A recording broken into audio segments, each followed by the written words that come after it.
शुरू करते हाँ। उस दो जहान दे पालनहार दा नाम लैके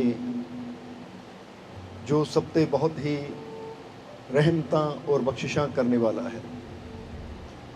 अज दे सत्संग की असीं शुरुआत करिए उस तो पहला अज जिस परिवार की तरफों ये सत्संग होण जा रहा है, क्योंकि जिस परिवार ने ये सारा इंतजाम किया और जिन्हां दी वजह नाल अज असीं इस सत्संग का आनंद लैण वास्ते इत्थे इकट्ठे होए हैं, सब तो पहला असीं अपनी तरफों और आई हुई सारी संगत की तरफों परिवार के सारे मैंबरां नूं बहुत बहुत बधाई देवांगे, मुबारकबाद देवांगे। क्योंकि देखो इन्होंने ये इंतजाम किया अज सानूं ये मौका मिलिया। हुण फिर साडा भी फर्ज बनता है कि अगर इन्हां दी वजह दे नाल अज सानूं इस सत्संग का आनंद लैण का मौका मिलिया है, तो फिर असीं इस परिवार वास्ते उस मालिक दे चरनां च अरदास बेनती करिए। की बेनती करनी है? आओ इस परिवार वास्ते बेनती करिए कि मालिक इस परिवार नूं खुशियां दे नाल, रहमतां दे नाल, बरकतां दे नाल हमेशा भरपूर रखन।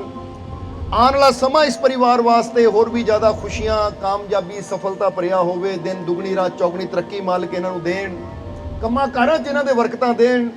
और जिस तरह अज इन्हां ने खुशियां नाल सत्संग करवाए है, मालिक इस परिवार च खुशियां लियांदे रहन। ये परिवार हमेशा खुशियां नाल भरपूर रवे, खुशियां आंदियां रहन और इसी तरह खुशियां नाल सत्संग करवाते रहन और सानू भी सारिਆਂ ਨੂੰ इसी तरह सत्संग का आनंद लैण का मौका मिलता रहे। ये सारी संगत रल के इन्हां वास्ते अरदास करो उस मालिक के चरनां च। और जिस तरह असी हमेशा दसीदा है कि संगत की कीती हुई दुआ या संगत की कीती हुई अरदास दे विच बहुत बड़ी ताकत होंदी है, शक्ति होंदी है कि जदों सच्चे दिलों इंसान अपने मालिक के अगे बेनती करता ना, तो फिर वो इंसान की एक बेनती कहण नूं तां शब्द है, पर वो शब्द असंभव नूं भी संभव कर दिंदे हैं। हुण सत्संग नूं अगे लैके चलीए उस तो पहला दसना चाहांगे कि हुणे जदों इस परिवार दे घर च बैठे सी अंदर, एक जीव आए जो मंसूरवाल बेट तो है। उन्होंने अपनी बेटी नूं सामने खड़ा किया, कहंदे मालको ये बेटी है, कित्थे वो बेटी? अज जरा खड़ जावे, छोटी जी बच्ची है मंसूरवाल बैठ तो हुणे ही अंदर उन्होंने दसिया सानू। जरा खड़े हो जो, बच्ची ने भी खड़ी कर दे, वो पिछे खड़ी है, वो देखो हथ खड़ा कर दे बेटा ऊपर नूं। हाँ इदां ये वो बच्ची है जिहनूं डॉक्टर कहंदे सी कदी तुर नहीं सकती। डॉक्टर की कहंदे सी इहनूं कदी तुर नहीं सकती, ना बचना नहीं है। पर इस परिवार ने मालिक अगे फरियाद की, विश्वास रखिया जदों बचन होए कि चिंता ना करो, ये ना देखो डॉक्टर की कहंदे है, तुसीं अपने मालिक ते विश्वास रखो, वो बच्ची खड़ी भी होएगी, चलेगी भी, दौड़ेगी भी, तो लंबी जिंदगी भी जिएगी। अज बच्ची तुहाडे सामने अज आप तुर के आई है और अंदर दस रहे सी बच्ची ने स्पैशल कहा बेटा आजा दौड़ के एक बार दौड़ के दिखा दे जीवन। ये देख ला डॉक्टर मैनू कहते तुर नहीं सकती, तो मैं दौड़ रही है मालिक की रहमत नाल। ठीक है, ये वो रहमतां है मालिक दी और ये कोई कहानियां नहीं, हकीकत है तुहाडे सामने। इसलिए असीं कहंदे कि डॉक्टरां ने कोई नहीं बेटा शाबाश, नाम की है?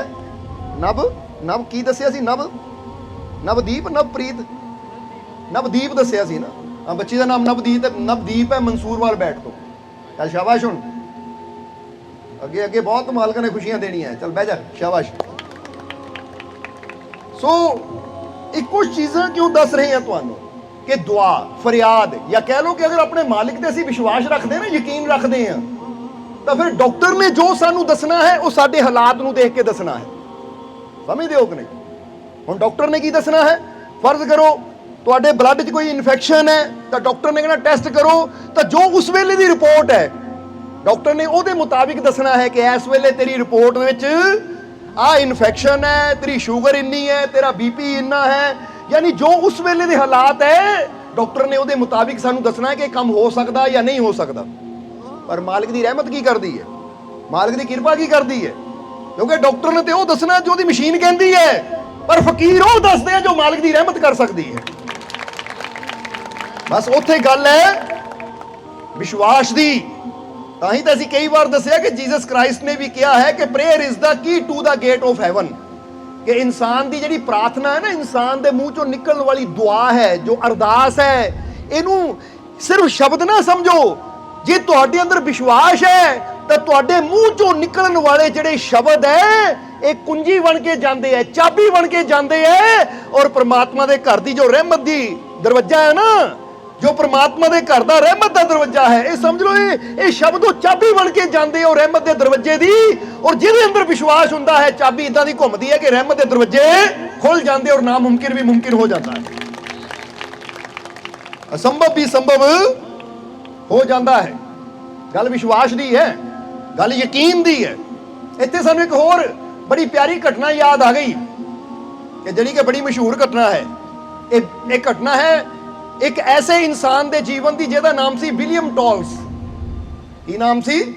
William tolls. ਇਹ ਘਟਨਾ ਹੈ ਕਿ ਉਹ ਵਿਲੀਅਮ ਟੋਲਸ ਇਹ ਨੌ ਸੈਨਾ ਦਾ ਇੱਕ ਸਿਪਾਹੀ ਸੀ। ਨੌ ਸੈਨਾ ਪਤਾ ਨਾ ਕਿਹਨੂੰ ਕਹਿੰਦੇ ਆ? ਜਿੱਦਾਂ ਇੱਕ ਹੁੰਦੀ ਹੈ ਜਲ ਸੈਨਾ ਜੋ ਕਿ ਪਾਣੀ 'ਚ ਹੁੰਦੀ ਹੈ, ਇੱਕ ਥਲ ਸੈਨਾ, ਇੱਕ ਵਾਯੂ ਸੈਨਾ। ਇਹ ਜਲ ਸੈਨਾ ਜਿਹੜੀ ਹੁੰਦੀ ਇਹਨੂੰ ਨੌ ਸੈਨਾ ਕਹਿ ਦਿੰਦੇ ਆ। ਜਰਾ ਸਮਝਣਾ ਸਾਰਿਆਂ ਨੇ ਕਿ ਉਹਦਾ ਨਾ ਇੱਕ ਸਿਪਾਹੀ ਸੀ ਇਹ। ਤੇ ਇੱਕ ਦਿਨ ਆਪਣੇ ਜਹਾਜ਼ ਵਿੱਚ ਉਹ ਆਪਣੇ ਜੀਵਨ ਦੀ ਘਟਨਾ ਬਾਰੇ ਦੱਸਦੇ ਆ ਕਿ ਨੌ ਸੈਨਾ ਦਾ ਇਹ ਵਿਲੀਅਮ ਟੋਲਸ ਨਾ ਆਪਣੇ ਪਾਣੀ ਦੇ ਸਮੁੰਦਰੀ ਜਹਾਜ਼ ਵਿੱਚ ਜਾ ਰਿਹਾ ਤਾਂ ਤੜਕੇ 4 ਵਜੇ ਤੋਂ ਪਹਿਲਾਂ ਦੀ ਅੱਖ ਖੁੱਲੀ ਔਰ ਇਹ ਨਾ ਉੱਠ ਕੇ ਜਹਾਜ਼ ਦੇ ਬਾਹਰ ਚੱਕਰ ਲਾਉਣ ਲੱਗ ਪਿਆ। ਔਰ ਜਿੱਥੇ ਜਹਾਜ਼ ਦੀ ਰੇਲਿੰਗ ਹੁੰਦੀ ਹੈ, ਜਿੱਥੇ ਸਾਹਮਣੇ ਸਮੁੰਦਰ ਨਜ਼ਰ ਆਉਂਦਾ, ਉੱਥੇ ਰੇਲਿੰਗ ਕੋਲ ਖੜ ਕੇ ਇਹ ਸਮੁੰਦਰ ਨੂੰ ਦੇਖਣ ਲੱਗ ਗਿਆ। ਔਰ ਅਚਾਨਕ ਕੀ ਹੋਇਆ? ਕਹਿੰਦੇ ਜਹਾਜ਼ ਨੂੰ ਝਟਕਾ ਲੱਗਾ ਔਰ ਇਹਦਾ ਬੈਲੈਂਸ ਵਿਗੜਿਆ ਔਰ ਇਹ ਸਮੁੰਦਰ ਵਿੱਚ ਗਿਰ ਗਿਆ। ਹੁਣ ਜਦੋਂ ਸਮੁੰਦਰ 'ਚ ਗਿਰ ਗਿਆ, ਗਿਰਦੇ ਸਾਰ ਹੀ ਕਹਿੰਦੇ ਗਹਿਰਾਈ ਚਲਾ ਗਿਆ। ਜਾਨੀ ਜਦੋਂ ਬੰਦਾ ਗਿਰਦਾ ਤਾਂ ਪਾਣੀ ਦੀ ਗਹਿਰਾਈ ਜਾਂਦਾ। ਜੋ ਉੱਪਰ ਆਇਆ ਇਹਨਾਂ ਬੜੀਆਂ ਆਵਾਜ਼ਾਂ ਮਾਰੀਆਂ, ਪਰ ਉਸ ਵੇਲੇ ਬਾਕੀ ਸਾਰੇ ਇਹਦੇ ਸਾਥੀ ਸੁੱਤੇ ਪਏ ਸੀ ਕਿਉਂਕਿ ਤੜਕੇ 4 ਵਜੇ ਤੋਂ ਪਹਿਲਾਂ ਦਾ ਟਾਈਮ ਸੀ। 4 ਵਜੇ ਦੇ ਕਰੀਬ ਇਹ ਦੱਸਦਾ ਘਟਨਾ ਸੀ ਜਦੋਂ ਮੈਂ ਸਮੁੰਦਰ ਵਿੱਚ ਗਿਰ ਗਿਆ। ਮੈਂ ਬਹੁਤ ਇਸ਼ਾਰੇ ਕੀਤੇ, ਆਵਾਜ਼ਾਂ ਮਾਰੀਆਂ, ਪਰ ਸੁਣਨ ਵਾਲਾ ਕੋਈ ਨਹੀਂ ਸੀ ਕਿਉਂਕਿ ਜਹਾਜ਼ ਦੀ ਆਪਣੀ ਵੀ ਆਵਾਜ਼ ਬਹੁਤ ਹੁੰਦੀ ਹੈ।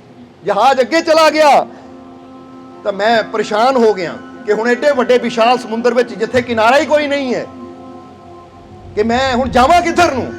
ਕਹਿੰਦੇ ਉਸ ਵੇਲੇ ਵਿਲੀਅਮ ਟੋਲਸ ਦੱਸਦਾ ਹੈ ਕਿ ਉਸ ਵੇਲੇ ਮੈਨੂੰ ਇੱਕੋ ਹੀ ਰਸਤਾ ਨਜ਼ਰ ਆਇਆ, ਇੱਕੋ ਹੀ ਰਸਤਾ ਨਜ਼ਰ ਆਇਆ ਕਿ ਮੈਂ ਕੁਝ ਨਹੀਂ ਕਰ ਸਕਦਾ ਸੀ ਕਿਉਂਕਿ ਚਾਰੋਂ ਪਾਸੇ ਕੋਈ ਨਾ ਟਾਪੂ ਸੀ, ਨਾ ਹੀ ਕੋਈ ਜ਼ਮੀਨ ਦਾ ਨਾਮੋ ਨਿਸ਼ਾਨ ਸੀ। ਮੈਂ ਸਮੁੰਦਰ ਦੇ ਗੱਭੇ ਗਿਰਿਆ ਹੋਇਆ ਸੀ ਪਾਣੀ 'ਚ। ਇਹ ਤਾਂ ਮੇਰੇ ਲਾਈਫ ਜੈਕਟ ਪਾਈ ਹੋਈ ਸੀ ਜਿਹਨਾਂ ਮੈਨੂੰ ਥੋੜਾ ਬਚਾਇਆ ਹੋਇਆ ਸੀ। ਲਾਈਫ ਜੈਕਟ ਤੁਸੀਂ ਸਮਝਦੇ ਹੋ ਨਾ, ਇੱਕ ਜੈਕਟ ਹੁੰਦੀ ਹੈ ਜੇ ਥੋੜੀ ਹਵਾ ਭਰੀ ਹੁੰਦੀ ਤਾਂ ਕਿ ਬੰਦਾ ਡੁੱਬੇ ਨਾ। ਉਹ ਕਹਿੰਦਾ ਲਾਈਫ ਜੈਕਟ ਦੇ ਸਹਾਰੇ ਮੈਂ ਸਮੁੰਦਰ ਦੇ ਵਿੱਚ ਡੁੱਬ ਤਾਂ ਨਹੀਂ ਸਕਦਾ ਸੀ, ਪਰ ਮੈਨੂੰ ਸਮਝ ਨਹੀਂ ਆਉਂਦੀ ਸੀ ਕਿ ਜਾਵਾਂ ਕਿੱਧਰ ਨੂੰ। ਔਰ ਅਗਰ ਇਦਾਂ ਹੀ ਹਾਲਾਤ ਰਹੇ ਮੈਂ ਤਾਂ ਇੱਥੇ ਮਰ ਜਾਣਾ ਹੈ। ਤੇ ਕਹਿੰਦੇ ਜਦੋਂ ਮੈਂ ਦੇਖਿਆ ਚਾਰੋਂ ਪਾਸੇ ਕੋਈ ਸਹਾਰਾ ਨਹੀਂ ਹੈ, ਕੋਈ ਕਿਨਾਰਾ ਨਹੀਂ ਹੈ, ਕੋਈ ਮੈਨੂੰ ਸੰਭਾਲਣ ਵਾਲਾ ਨਹੀਂ ਹੈ, ਤਾਂ ਫਿਰ ਉਸ ਵੇਲੇ ਮੇਰਾ ਧਿਆਨ ਇੱਕ ਤਰਫ ਗਿਆ। ਪਤਾ ਕਿੱਧਰ ਗਿਆ? ਉੱਪਰ। कि बेशक ऐसले ना मेरे दाएं कोई है ना बाएं कोई है, ना अगे कोई है ना पिछे कोई है, पर ऊपर एक शक्ति ऐसी है कि अगर मैं उन्होंने पुकारा तो मेरी मदद जरूर करेगी। कहते फिर मैं उस वेले होर कुछ नहीं कर सकता सी, बस अपने ईश्वर ने कोई गल कही कि हे ईश्वर, हे गॉड, तू बड़ा मेहरबान है, मैनू बचा लै, मैनू बचा लै, मैनू बचा लै। कहता लगातार मेरे अंदरों यही शब्द निकल रहे थे, बहुत मेहरबान है, मेरी मदद कर, please God help me, please God help me, ते तू सिवा मैनू कोई इत्थे बचा नहीं सकता। कहता मैं प्रार्थना कर रहा सी, इदां ही प्रार्थना कर रहा सी। तड़के 4 बजे का गिरिया, दोपहर हो गई। मैं गॉड नहीं कह रहा कि अचानक दोपहर का समा जो होया 2:30-3 बजे का टाइम, 4 बजे तो 3 बज गए, तो कहते देखिया कि जहाज आ रहा है, माल वाला जहाज, क्योंकि समुद्री जहाज वो भी होंगे जिते बड़े बड़े टैंकर या कैंटर रखे होंगे जिन्हें माल होंदा है। वो माल वाला जहाज उत्थे गुजरिया, उत्थे ओदे जो जहाजी सी उन्हां दी नज़र जदों इत्ते गई तो उन्होंने इनू बचाया, उन्होंने इसनू बचाया। और जदों बचा के इनू डैक ते लिआंदा ना, जहाज दे डैक ते, तो इन्हें सब तो पहला अपने ईश्वर का शुक्रिया किया। कहता शुक्रिया मेरे मालिक, शुक्रिया परमात्मा, शुक्रिया गॉड, थैंक यू, क्योंकि तू मैनू बचा लिया, मैं तेरे अगे प्रार्थना की थी, तू मैनू बचा लिया। हुण किया जाता है कि जदों उन्होंने बचाया, जहाज के कैप्टन ने उहदे बारे पुछया तो उन्होंने दस्सिया कि मैं एक नौसेना का अधिकारी हाँ, यानी सिपाही हाँ। जदों उन्होंने नौसेना के हवाले किया गया ना, यानी तो नौसेना का जो मेन सी, उन्होंने कहा इस कैप्टन की वजह नाल साडे एक सैनिक की जान बची, असीं इहनूं सन्मानित करना है कैप्टन नूं। इसलिए कहते अपनी सभा च बुला के वो जहाज के कैप्टन नूं जदों सन्मानित करने वास्ते माइक ते बुलाया गया तो उन्होंने पुछया, वो नौ सेना के अधिकारी ने, जिहड़ा मेन बड़ा अफसर सी, ਕਿ ਇੱਕ ਗੱਲ ਦੱਸੋ, ਤੁਸੀਂ ਮਾਲ ਵਾਲੇ ਜਹਾਜ਼ ਨੂੰ ਲੈ ਕੇ ਉੱਧਰ ਕਿੱਧਰ ਜਾ ਰਹੇ ਸੀ? ਹਾਲਾਂਕਿ ਉੱਧਰ ਤਾਂ ਕੋਈ ਰਸਤਾ ਹੈ ਹੀ ਨਹੀਂ, ਤੁਹਾਡਾ ਰੋਡ ਤਾਂ ਕੋਈ, ਯਾਨੀ ਤੁਹਾਡਾ ਮਾਰਗ ਤਾਂ ਕੋਈ ਹੋਰ ਸੀ, ਤੁਸੀਂ ਉੱਧਰ ਕਿੱਦਾਂ ਪਹੁੰਚ ਗਏ? ਤਾਂ ਕੈਪਟਨ ਨੇ ਇੱਕ ਗੱਲ ਕਹੀ, ਕਹਿੰਦਾ ਮੈਨੂੰ ਅੱਜ ਤੱਕ ਸਮਝ ਨਹੀਂ ਆਉਂਦੀ। ਇਹ ਗੱਲ ਨੂੰ 15 ਦਿਨ ਹੋ ਗਏ, ਕਿਉਂਕਿ 15 ਦਿਨਾਂ ਬਾਅਦ ਉਹਦੇ ਸਨਮਾਨ ਵਿੱਚ ਸਮਾਰੋਹ ਰੱਖਿਆ ਗਿਆ ਸੀ। ਕਹਿੰਦਾ ਮੈਂ ਅੱਜ ਤੱਕ ਨਹੀਂ ਮੈਨੂੰ ਸਮਝ ਆਉਂਦੀ ਕਿ ਤੜਕੇ ਦਾ ਸਮਾਂ ਸੀ, ਮੇਰਾ ਜਹਾਜ਼ ਆਪਣੀ ਸਹੀ ਦਿਸ਼ਾ 'ਚ ਜਾ ਰਿਹਾ ਸੀ, ਮੈਂ ਸੁੱਤਾ ਪਿਆ ਸੀ, ਪਤਾ ਨਹੀਂ ਅਚਾਨਕ ਮੈਨੂੰ ਕੀ ਹੋਇਆ, ਮੈਂ ਉੱਠਿਆ ਔਰ ਆਪਣੇ ਜਹਾਜ਼ ਨੂੰ ਸਹੀ ਦਿਸ਼ਾ ਦੀ ਤਰਫੋਂ ਮੈਂ ਉਹਨੂੰ ਇੱਧਰ ਨੂੰ ਮੋੜ ਦਿੱਤਾ ਔਰ 200 ਮੀਲ ਦਾ ਸਫ਼ਰ ਕਰਕੇ ਅਸੀਂ ਟੋਲਸ ਤੱਕ ਪਹੁੰਚੇ, ਵਿਲੀਅਮ ਟੋਲਸ ਤੱਕ ਪਹੁੰਚੇ, ਨੂੰ ਬਚਾਇਆ। ਕਹਿੰਦਾ ਮੈਨੂੰ ਅੱਜ ਤੱਕ ਸਮਝ ਨਹੀਂ ਆਉਂਦੀ ਉਹ ਕਿਹੜੀ ਸ਼ਕਤੀ ਸੀ ਜਿਹਨਾਂ ਮੈਨੂੰ ਸਹੀ ਦਿਸ਼ਾ ਤੇ ਜਾਂਦਿਆਂ ਨੂੰ ਮੈਨੂੰ ਜਹਾਜ਼ ਮੋੜਨ ਤੇ ਮਜਬੂਰ ਕਰ ਦਿੱਤਾ। ਕਹਿੰਦਾ ਮੈਨੂੰ ਅੱਜ ਤੱਕ ਸਮਝ ਨਹੀਂ ਆਈ। ਹੁਣ ਜਦੋਂ ਇੱਥੇ ਕਹਾਣੀ ਉਹਨੇ ਲਿਖੀ ਹੈ ਕਿ ਉਹ ਕਹਿੰਦਾ ਮੈਨੂੰ ਅੱਜ ਤੱਕ ਸਮਝ ਨਹੀਂ ਆਈ, ਤਾਂ ਅਸੀਂ ਇੱਥੇ ਕਹਿਣਾ ਚਾਹਾਂਗੇ ਕਿ ਉਹ ਕੈਪਟਨ ਤਾਂ ਕਹਿੰਦਾ ਮੈਨੂੰ ਅੱਜ ਤੱਕ ਸਮਝ ਨਹੀਂ ਆਈ ਕਿ ਮੈਂ ਸਹੀ ਦਿਸ਼ਾ ਵੱਲ ਜਾਂਦਿਆਂ ਆਪਣਾ ਜਹਾਜ਼ ਕਿੱਦਾਂ ਇੱਧਰ ਨੂੰ ਮੋੜ ਦਿੱਤਾ ਔਰ ਟੋਲਸ ਕੋ ਕਿੱਦਾਂ ਪਹੁੰਚ ਗਏ। ਕਹਿੰਦਾ ਮੈਨੂੰ ਖੁਦ ਨਹੀਂ ਸਮਝ ਆਉਂਦੀ। ਹੁਣ ਕੈਪਟਨ ਨੂੰ ਤਾਂ ਸਮਝ ਨਹੀਂ ਆਈ, ਪਰ ਸਾਨੂੰ ਯਕੀਨ ਹੈ ਤੁਹਾਨੂੰ ਸਮਝ ਜ਼ਰੂਰ ਆ ਗਈ ਹੋਏਗੀ ਕਿ ਉਹ ਕਿਹੜੀ ਸ਼ਕਤੀ ਸੀ ਜਿਹਨੇ ਉਹਨੂੰ ਮੁੜਨ ਤੇ ਮਜਬੂਰ ਕਰ ਦਿੱਤਾ। ਔਰ ਇਹ ਕੋਈ ਉਦਾਂ ਹੀ ਕਹਾਣੀ ਨਹੀਂ ਹੈ, ਇਹ ਕੁਝ ਐਸੀਆਂ ਇਤਿਹਾਸ ਦੀਆਂ ਘਟਨਾਵਾਂ ਹੈ ਜਿਹੜੀਆਂ ਦੱਸਦੀਆਂ ਹੈ ਕਿ ਅਗਰ ਸੱਚੇ ਦਿਲੋਂ ਪ੍ਰਮਾਤਮਾ ਅੱਗੇ ਪ੍ਰਾਰਥਨਾ ਕੀਤੀ ਜਾਵੇ ਕਿ ਐ ਮੇਰੇ ਮਾਲਿਕ, ਐ ਪ੍ਰਮਾਤਮਾ, ਐ ਗੋਡ ਪਲੀਜ਼ ਹੈਲਪ ਮੀ, ਮੇਰੀ ਮਦਦ ਕਰ, ਮੈਨੂੰ ਰਸਤਾ ਦਿਖਾ, ਮੇਰੀ ਸਹਾਇਤਾ ਕਰ, ਕਿਉਂਕਿ ਤੇਰੇ ਤੋਂ ਸਿਵਾ ਕੋਈ ਮੈਨੂੰ ਬਚਾ ਨਹੀਂ ਸਕਦਾ, ਤੇਰੇ ਤੋਂ ਸਿਵਾ ਕੋਈ ਮੈਨੂੰ ਸਹਾਰਾ ਦੇ ਨਹੀਂ ਸਕਦਾ, ਕਿਉਂਕਿ ਸਭ ਦਾ ਸਹਾਰਾ ਇੱਕ ਤੂੰ ਹੀ ਹੈ। ਜਦੋਂ ਇਸ ਵਿਸ਼ਵਾਸ ਨਾਲ ਅਸੀਂ ਆਪਣੇ ਮਾਲਿਕ ਅੱਗੇ ਪ੍ਰਾਰਥਨਾ ਕਰਦੇ ਹਾਂ ਤਾਂ ਫਿਰ ਉਹਦੀ ਰਹਿਮਤ ਸਾਨੂੰ ਬਚਾਉਣ ਵਾਸਤੇ ਜ਼ਰੂਰ ਆਉਂਦੀ ਹੈ। ਜਿੱਦਾਂ ਅਸੀਂ ਕਹੀਦਾ ਨਾ, ਬੁੱਲਿਆ ਰੱਬ ਤੇ ਰੱਖ ਭਰੋਸਾ, ਨਾ ਫਿਰ ਡਾਮਾ ਡੋਲ, ਇੱਕ ਭਰੋਸਾ ਰਹਿਮਤ ਵਾਲੇ ਕਈ ਦਰ ਦਿੰਦਾ। ਹੁਣ ਦੇਖੋ ਵਿਲੀਅਮ ਟੋਲਸ ਨੇ ਉਧਰ ਬੇਨਤੀ ਕੀਤੀ ਕਿਉਂਕਿ ਕਹਿੰਦਾ ਹੋਰ ਕੋਈ ਨਹੀਂ ਮੈਨੂੰ ਬਚਾ ਸਕਦਾ, ਕਿਉਂਕਿ ਚਾਰੋਂ ਪਾਸੇ ਕਿਨਾਰਾ ਹੀ ਕੋਈ ਹੈ ਨਹੀਂ, ਹੁਣ ਤਾਂ ਇੱਕੋ ਹੀ ਸ਼ਕਤੀ ਹੈ ਜੋ ਮੈਨੂੰ ਇੱਥੇ ਬਚਾ ਸਕਦੀ ਹੈ। ਹੁਣ ਇਹਨਾਂ ਇੱਧਰ ਪ੍ਰਾਰਥਨਾ ਕੀਤੀ, ਉਧਰੋਂ ਕੈਪਟਨ ਕਹਿੰਦਾ ਮੈਨੂੰ ਨਹੀਂ ਪਤਾ ਕਿੱਦਾਂ ਮੈਂ ਆਪਣੀ ਸਹੀ ਦਿਸ਼ਾ ਨੂੰ ਛੱਡ ਕੇ ਜਹਾਜ਼ ਇਹਨੂੰ ਮੋੜ ਲਿਆ। ਇੱਧਰ ਇਹਨਾਂ ਪ੍ਰਾਰਥਨਾ ਕੀਤੀ, ਉਹ ਕਿਹੜੀ ਸ਼ਕਤੀ ਸੀ? ਅਸੀਂ ਕਹਾਂਗੇ ਉਹਦੀਆਂ ਦੁਆਵਾਂ ਦੀ ਸ਼ਕਤੀ ਸੀ, ਉਹਦੀਆਂ ਫਰਿਆਦਾਂ ਦੀ ਸ਼ਕਤੀ ਸੀ ਜੋ ਰੱਬ ਤੱਕ ਪਹੁੰਚੀ ਤਾਂ ਰੱਬ ਨੇ ਉਹ ਜਹਾਜ਼ ਦੇ ਕੈਪਟਨ ਨੂੰ ਜਹਾਜ਼ ਮੋੜਨ ਤੇ ਮਜਬੂਰ ਕਰ ਦਿੱਤਾ ਔਰ ਉਹ ਪਹੁੰਚ ਗਿਆ ਟੋਲਸ ਤੱਕ ਔਰ ਉਹਦੀ ਜਾਨ ਬਚਾਈ। ਜਰਾ ਸਮਝੋ, ਇਹ ਪ੍ਰਾਰਥਨਾ ਦੀ ਸ਼ਕਤੀ ਹੈ। ਔਰ ਆਪਣੇ ਜੀਵਨ 'ਚ ਅਸੀਂ ਕਹਿਣਾ ਚਾਹਾਂਗੇ, ਅਸੀਂ ਆਪਣੇ ਜੀਵਨ ਦੀ ਵੀ ਗੱਲ ਕਰੀਏ ਕਿ ਸਾਨੂੰ ਅਗਰ ਆਪਣੇ ਜੀਵਨ ਨੂੰ ਦੇਖਿਆ ਜਾਵੇ ਨਾ ਤਾਂ ਸਾਨੂੰ ਪ੍ਰਾਰਥਨਾ ਅਰਦਾਸ ਦੀ ਸ਼ਕਤੀ ਤੇ ਆਪਣੇ ਮਾਲਿਕ ਤੇ ਪੂਰਨ ਵਿਸ਼ਵਾਸ ਹੈ। ਜਿੱਦਾਂ ਬੰਦਾ ਕਹਿੰਦਾ 100%, ਅਸੀਂ ਕਹਾਂਗੇ 100 ਵੀ ਛੱਡੋ, 1,00,000% ਸਾਨੂੰ ਆਪਣੇ ਮਾਲਿਕ ਦੀ ਸ਼ਕਤੀ ਤੇ, ਮਾਲਿਕ ਦੀ ਤਾਕਤ ਤੇ, ਆਪਣੀਆਂ ਦੁਆਵਾਂ ਤੇ ਵਿਸ਼ਵਾਸ ਹੈ। ਕੀ ਤੁਹਾਨੂੰ ਹੈ? ਕਿਹਨੂੰ ਹੈ? ਸਾਨੂੰ ਤਾਂ ਹੈ, ਕਿਉਂਕਿ 101 ਨਹੀਂ, 101 ਵੀ ਇਹ ਕਹਿੰਦੇ ਉਹਦੇ ਸਾਹਮਣੇ ਥੋੜਾ ਹੈ।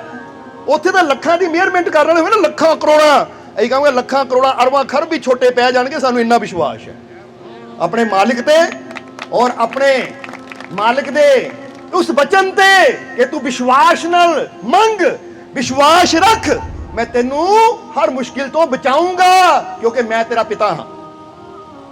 ਇਹ ਕੋਈ ਛੋਟੀ ਗੱਲ ਨਹੀਂ ਹੈ। ਤੁਸੀਂ ਇੱਕ ਬੱਚੇ ਨੂੰ ਜਦੋਂ ਕਹਿ ਦਿੰਦੇ ਹੋ ਨਾ ਕਿ ਬੇਟਾ ਫਿਕਰ ਨਾ ਕਰ, ਮੈਂ ਤੇਰੇ ਨਾਲ ਹਾਂ, ਮੈਂ ਤੇਰਾ ਪਿਤਾ ਹੈ, ਇਹ ਬੱਚੇ ਨੂੰ ਪਤਾ ਕਿ ਉਹਨੂੰ ਕੀ ਹਿੰਮਤ ਮਿਲਦੀ ਹੈ। ਤਾਂ ਇੱਥੇ ਤਾਂ ਖੁਦ ਪਰਮਾਤਮਾ, ਖੁਦ ਪ੍ਰਭੂ, ਖੁਦ ਉਹ ਸਾਡਾ ਜਨਮਦਾਤਾ, ਉਹ ਮਾਲਿਕ ਸਾਨੂੰ ਕਹਿ ਰਿਹਾ ਹੈ ਕਿ ਮੇਰੇ ਬੱਚੇ ਘਬਰਾ ਨਾ, ਫਿਕਰ ਨਾ ਕਰ।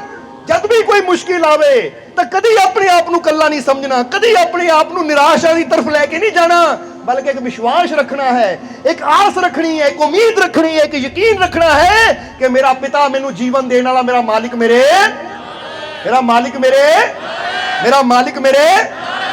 ਹੁਣ ਵਿਲੀਅਮ ਟੋਲਸ ਨੇ ਵਿਸ਼ਵਾਸ ਕੀਤਾ, ਯਕੀਨ ਸੀ, ਇਸ ਲਈ ਉਹ ਕਹਿੰਦਾ ਰਿਹਾ ਪਲੀਜ਼ ਗੋਡ ਹੈਲਪ ਮੀ, ਤੂੰ ਬਹੁਤ ਮਿਹਰਬਾਨ ਹੈ, ਬਹੁਤ ਦਿਆਲੂ, ਮੇਰੀ ਮਦਦ ਕਰ। ਤਾਂ ਦੇਖੋ ਜੇ ਵਿਸ਼ਵਾਸ ਸੀ ਤਾਂ ਨਹੀਂ ਤਾਂ 200 ਮੀਲ ਦਾ ਸਫ਼ਰ ਕੋਈ ਛੋਟਾ ਨਹੀਂ ਹੁੰਦਾ, 200 ਕਿਲੋਮੀਟਰ। ਕਹਿੰਦਾ ਕੈਪਟਨ ਦੱਸਦਾ 200 ਕਿਲੋਮੀਟਰ ਅਸੀਂ ਆਪਣੇ ਰਸਤੇ ਤੋਂ ਰਸਤਾ ਬਦਲ ਕੇ 200 ਕਿਲੋਮੀਟਰ ਦੂਰ ਇਹਦੇ ਤੱਕ ਪਤਾ ਨਹੀਂ ਕਿੱਦਾਂ ਪਹੁੰਚੇ। ਕਹਿੰਦਾ ਮੈਨੂੰ ਆਪ ਨਹੀਂ ਸਮਝ ਆਉਂਦੀ ਉਹ ਕਿਹੜੀ ਸ਼ਕਤੀ ਮੈਨੂੰ ਇੱਥੇ ਤੱਕ ਲੈ ਗਈ। ਜਰਾ ਸਮਝਣਾ, ਹੁਣ ਇਹੀ ਸ਼ਕਤੀ ਹੈ ਉਹ ਪ੍ਰਮਾਤਮਾ ਦੀ ਸ਼ਕਤੀ, ਇਨਸਾਨ ਦੀਆਂ ਸੱਚੇ ਦਿਲੋਂ ਕੀਤੀਆਂ ਦੁਆਵਾਂ ਦੀ ਸ਼ਕਤੀ।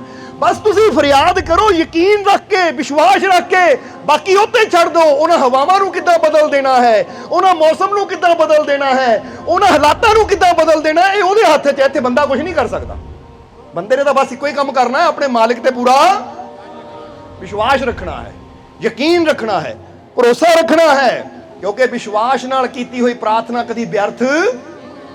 इसलिए इसे एक शेर बोलीदा है ये प्रार्थना नूं लैके, दुआ नूं लैके, कि ये जिहड़ी दुआ है ना इंसान दी, इहदे बेशक पंख नहीं हुंदे। बोलो समझदे हो कि नहीं? कहंदे दिल से निकलती है जो बात असर रखती है, दिल से निकलती है जो बात असर रखती है, पर नहीं परवाज़े हुनर मगर रखती है। कि ये जिहड़ी साडी दिल चों निकलण वाली आवाज है ना, कहंदे इहदे 'च बड़ी शक्ति है। इहदे बेशक पर नहीं हुंदे, पर परवाज़े हुनर, परवाज़ कहंदे उचाइयां तक जाण दी शक्ति इहदे अंदर है। जिद्दां बंदा कहना मेरे अंदर आ हुनर है, हुनर दा मतलब आ गुण है। इसलिए तुहाडीआं प्रार्थनावां अंदर बड़ी की है।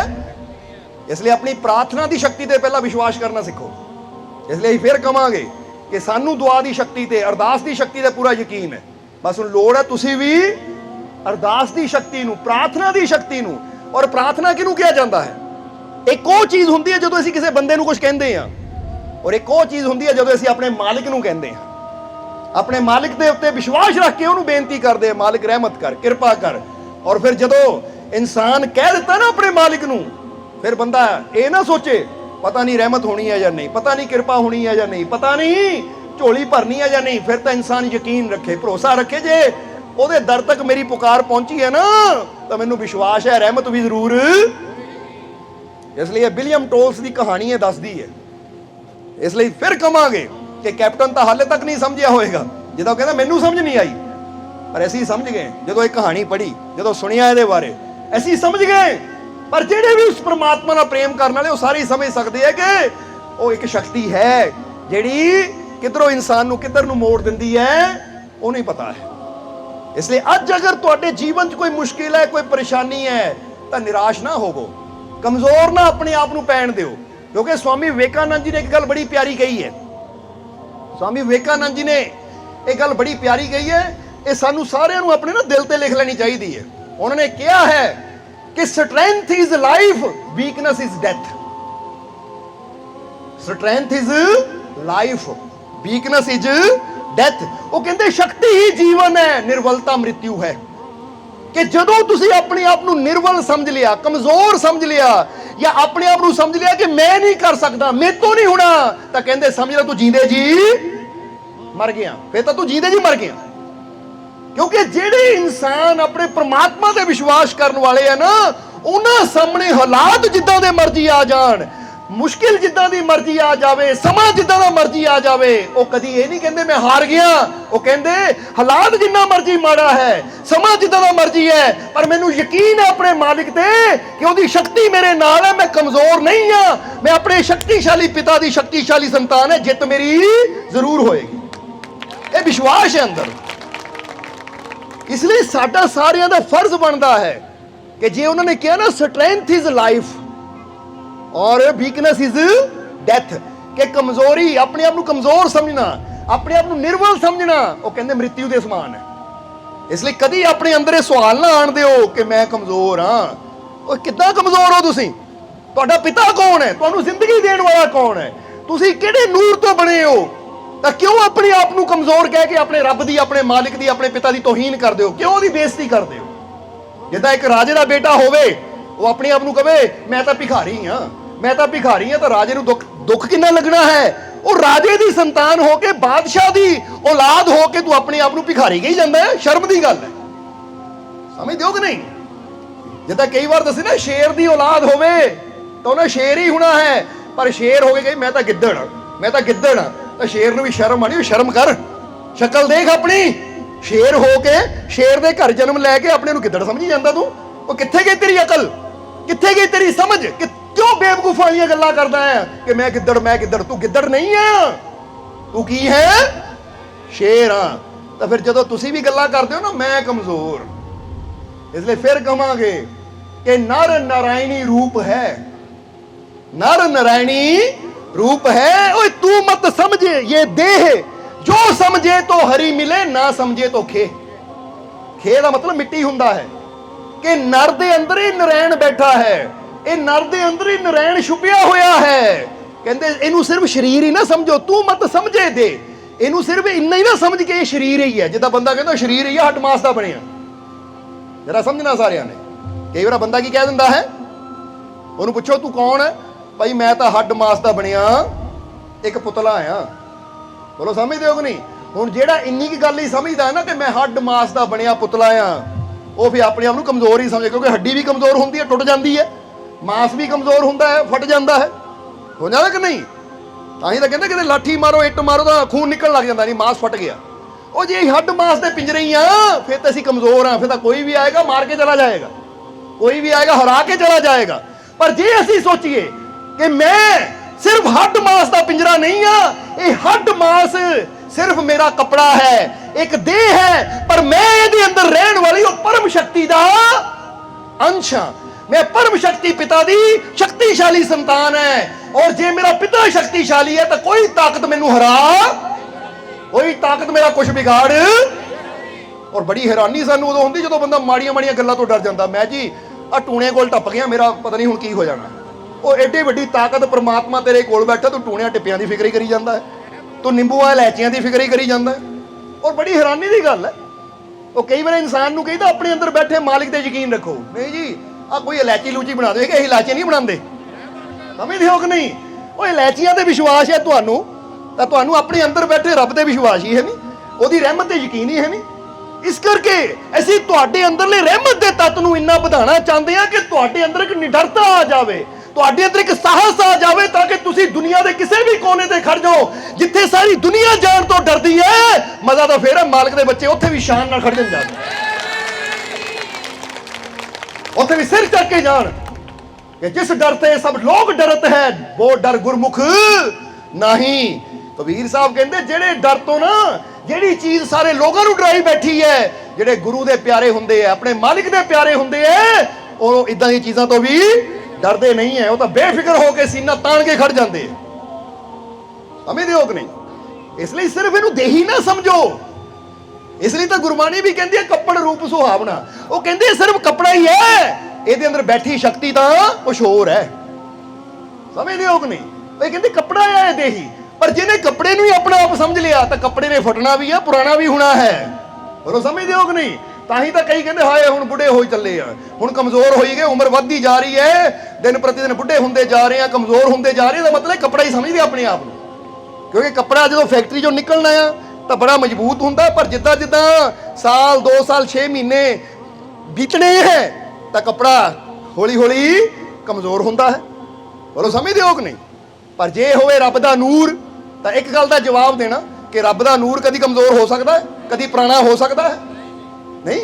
तो फिर तुसीं हुण अपने आप को पुछ लो कि असीं अपने आप को की मनना है। जे सिर्फ देही मनांगे, कपड़ा ही मनांगे अपने आप को, तो फिर तो हौली हौली घिसी जावांगे, हौली हौली कमजोर होंदे चले जावांगे। तो जे मनांगे कि असीं अपने रब का जींदे जागदे नूर, तो दिन प्रति दिन साडा प्रकाश वधदा चला जाएगा। नहीं यकीन हुंदा सानूं देख लो, देख लो सानू तुहाडे सामने एग्जाम्पल बैठी है, मिसाल बैठी है तुहाडे सामने कि दिन प्रति दिन तुसीं आप देखो ये आनंद वध रहा है कि नहीं, ये एनर्जी वध रही है कि नहीं। वो ये हुंदा रब दा नूर, ये थोड़ी कि हाय हुण उम्र हो गई गोडे दुखण लग पे। आ पहला बहुत दौड़ लईदा सी, हुण कित्थे दौड़ हुंदा, हुंदा कमर दुखदी है, हुण तां आ दुखदा है, हुण तां इत्थों उत्थे नहीं पैर रख हुंदा। वो आ कोई जिंदगी है तुहाडी, समझदे हो कि नहीं? मालिक ने चाहे तां आने वाले होर समय तुसीं देखोगे कि एनर्जी होर वधनी है, और असीं चाहते कि तुहाडी एनर्जी होर वधाईए। और मजा ही जिंदगी का यह है, क्योंकि जो नूर है असीं रब दा, तां रब दे नूर नूं ना कोई मिटा सकिया, ना कोई हरा सकिया है। ਉਹਦਾ ਨੂਰ सदा चमकदा ਤਾਂ सदा चमकदा रहना है। ਉਹਦਾ ਨੂਰ ਬਣੋ ਤੁਸੀਂ, ਉਹਦਾ ਪ੍ਰਕਾਸ਼ ਬਣੋ। क्यों अपने आप मिट्टी समझ के बैठे हो? बोलो समझते हो कि नहीं? क्यों अपने आप को ढेरी समझ के बैठे हो? ढेरियां अपने आप को ढेरी समझ लेंदे, ढेरी ढा के बह जाते जल्दी। माड़ी गल हो गई की इदां हथ पैर छड्ड के बह जाते जिद्दां अंदर जान ही नहीं होंदी। इसलिए एक शेर कहीदा है कि नदी की धारा बहाकर ले जाती है उन मछलियों को जो बेजान होती हैं। नदी की धारा बहाकर ले जाती हैं उन मछलियों को जो बेजान होती है, चीर कर धारा पहुंचती है अपनी मंजिल पर वो मछलियां जिनके अंदर जान होती है। एक मरी हुई मछली ਨੂੰ ਪਾਣੀ ਸੁੱਟ ਦੋ ਇੱਥੇ ਹੀ ਬਹਿ ਜਾਣਾ ਉਹਨਾਂ, ਪਰ ਜਿਹੜੀ ਜੀਂਦੀ ਮੱਛੀ ਹੈ ਇਹ ਪਾਣੀ ਐ ਨੂੰ ਵੀ ਜਾਂਦਾ ਹੋਏਗਾ ਨਾ, ਜਿੰਨੀ ਮਰੀ ਉਹ ਐਦਾਂ ਚੀਰਦੀ ਜਾਏਗੀ ਔਰ ਪਹੁੰਚੇਗੀ ਆਪਣੇ ਮਕਸਦ ਤੱਕ। ਹੁਣ ਤੁਸੀਂ ਮਰੀ ਹੋਈ ਮੱਛਲੀ ਹੋ ਜਾਂ ਜੀਂਦੀ, ਤਾਂ ਫਿਰ ਐਂ ਕਾਹਤੇ ਬਹਿ ਜਾਂਦੇ ਹੁੰਦੇ, ਹਾਏ ਮਰ ਗਏ।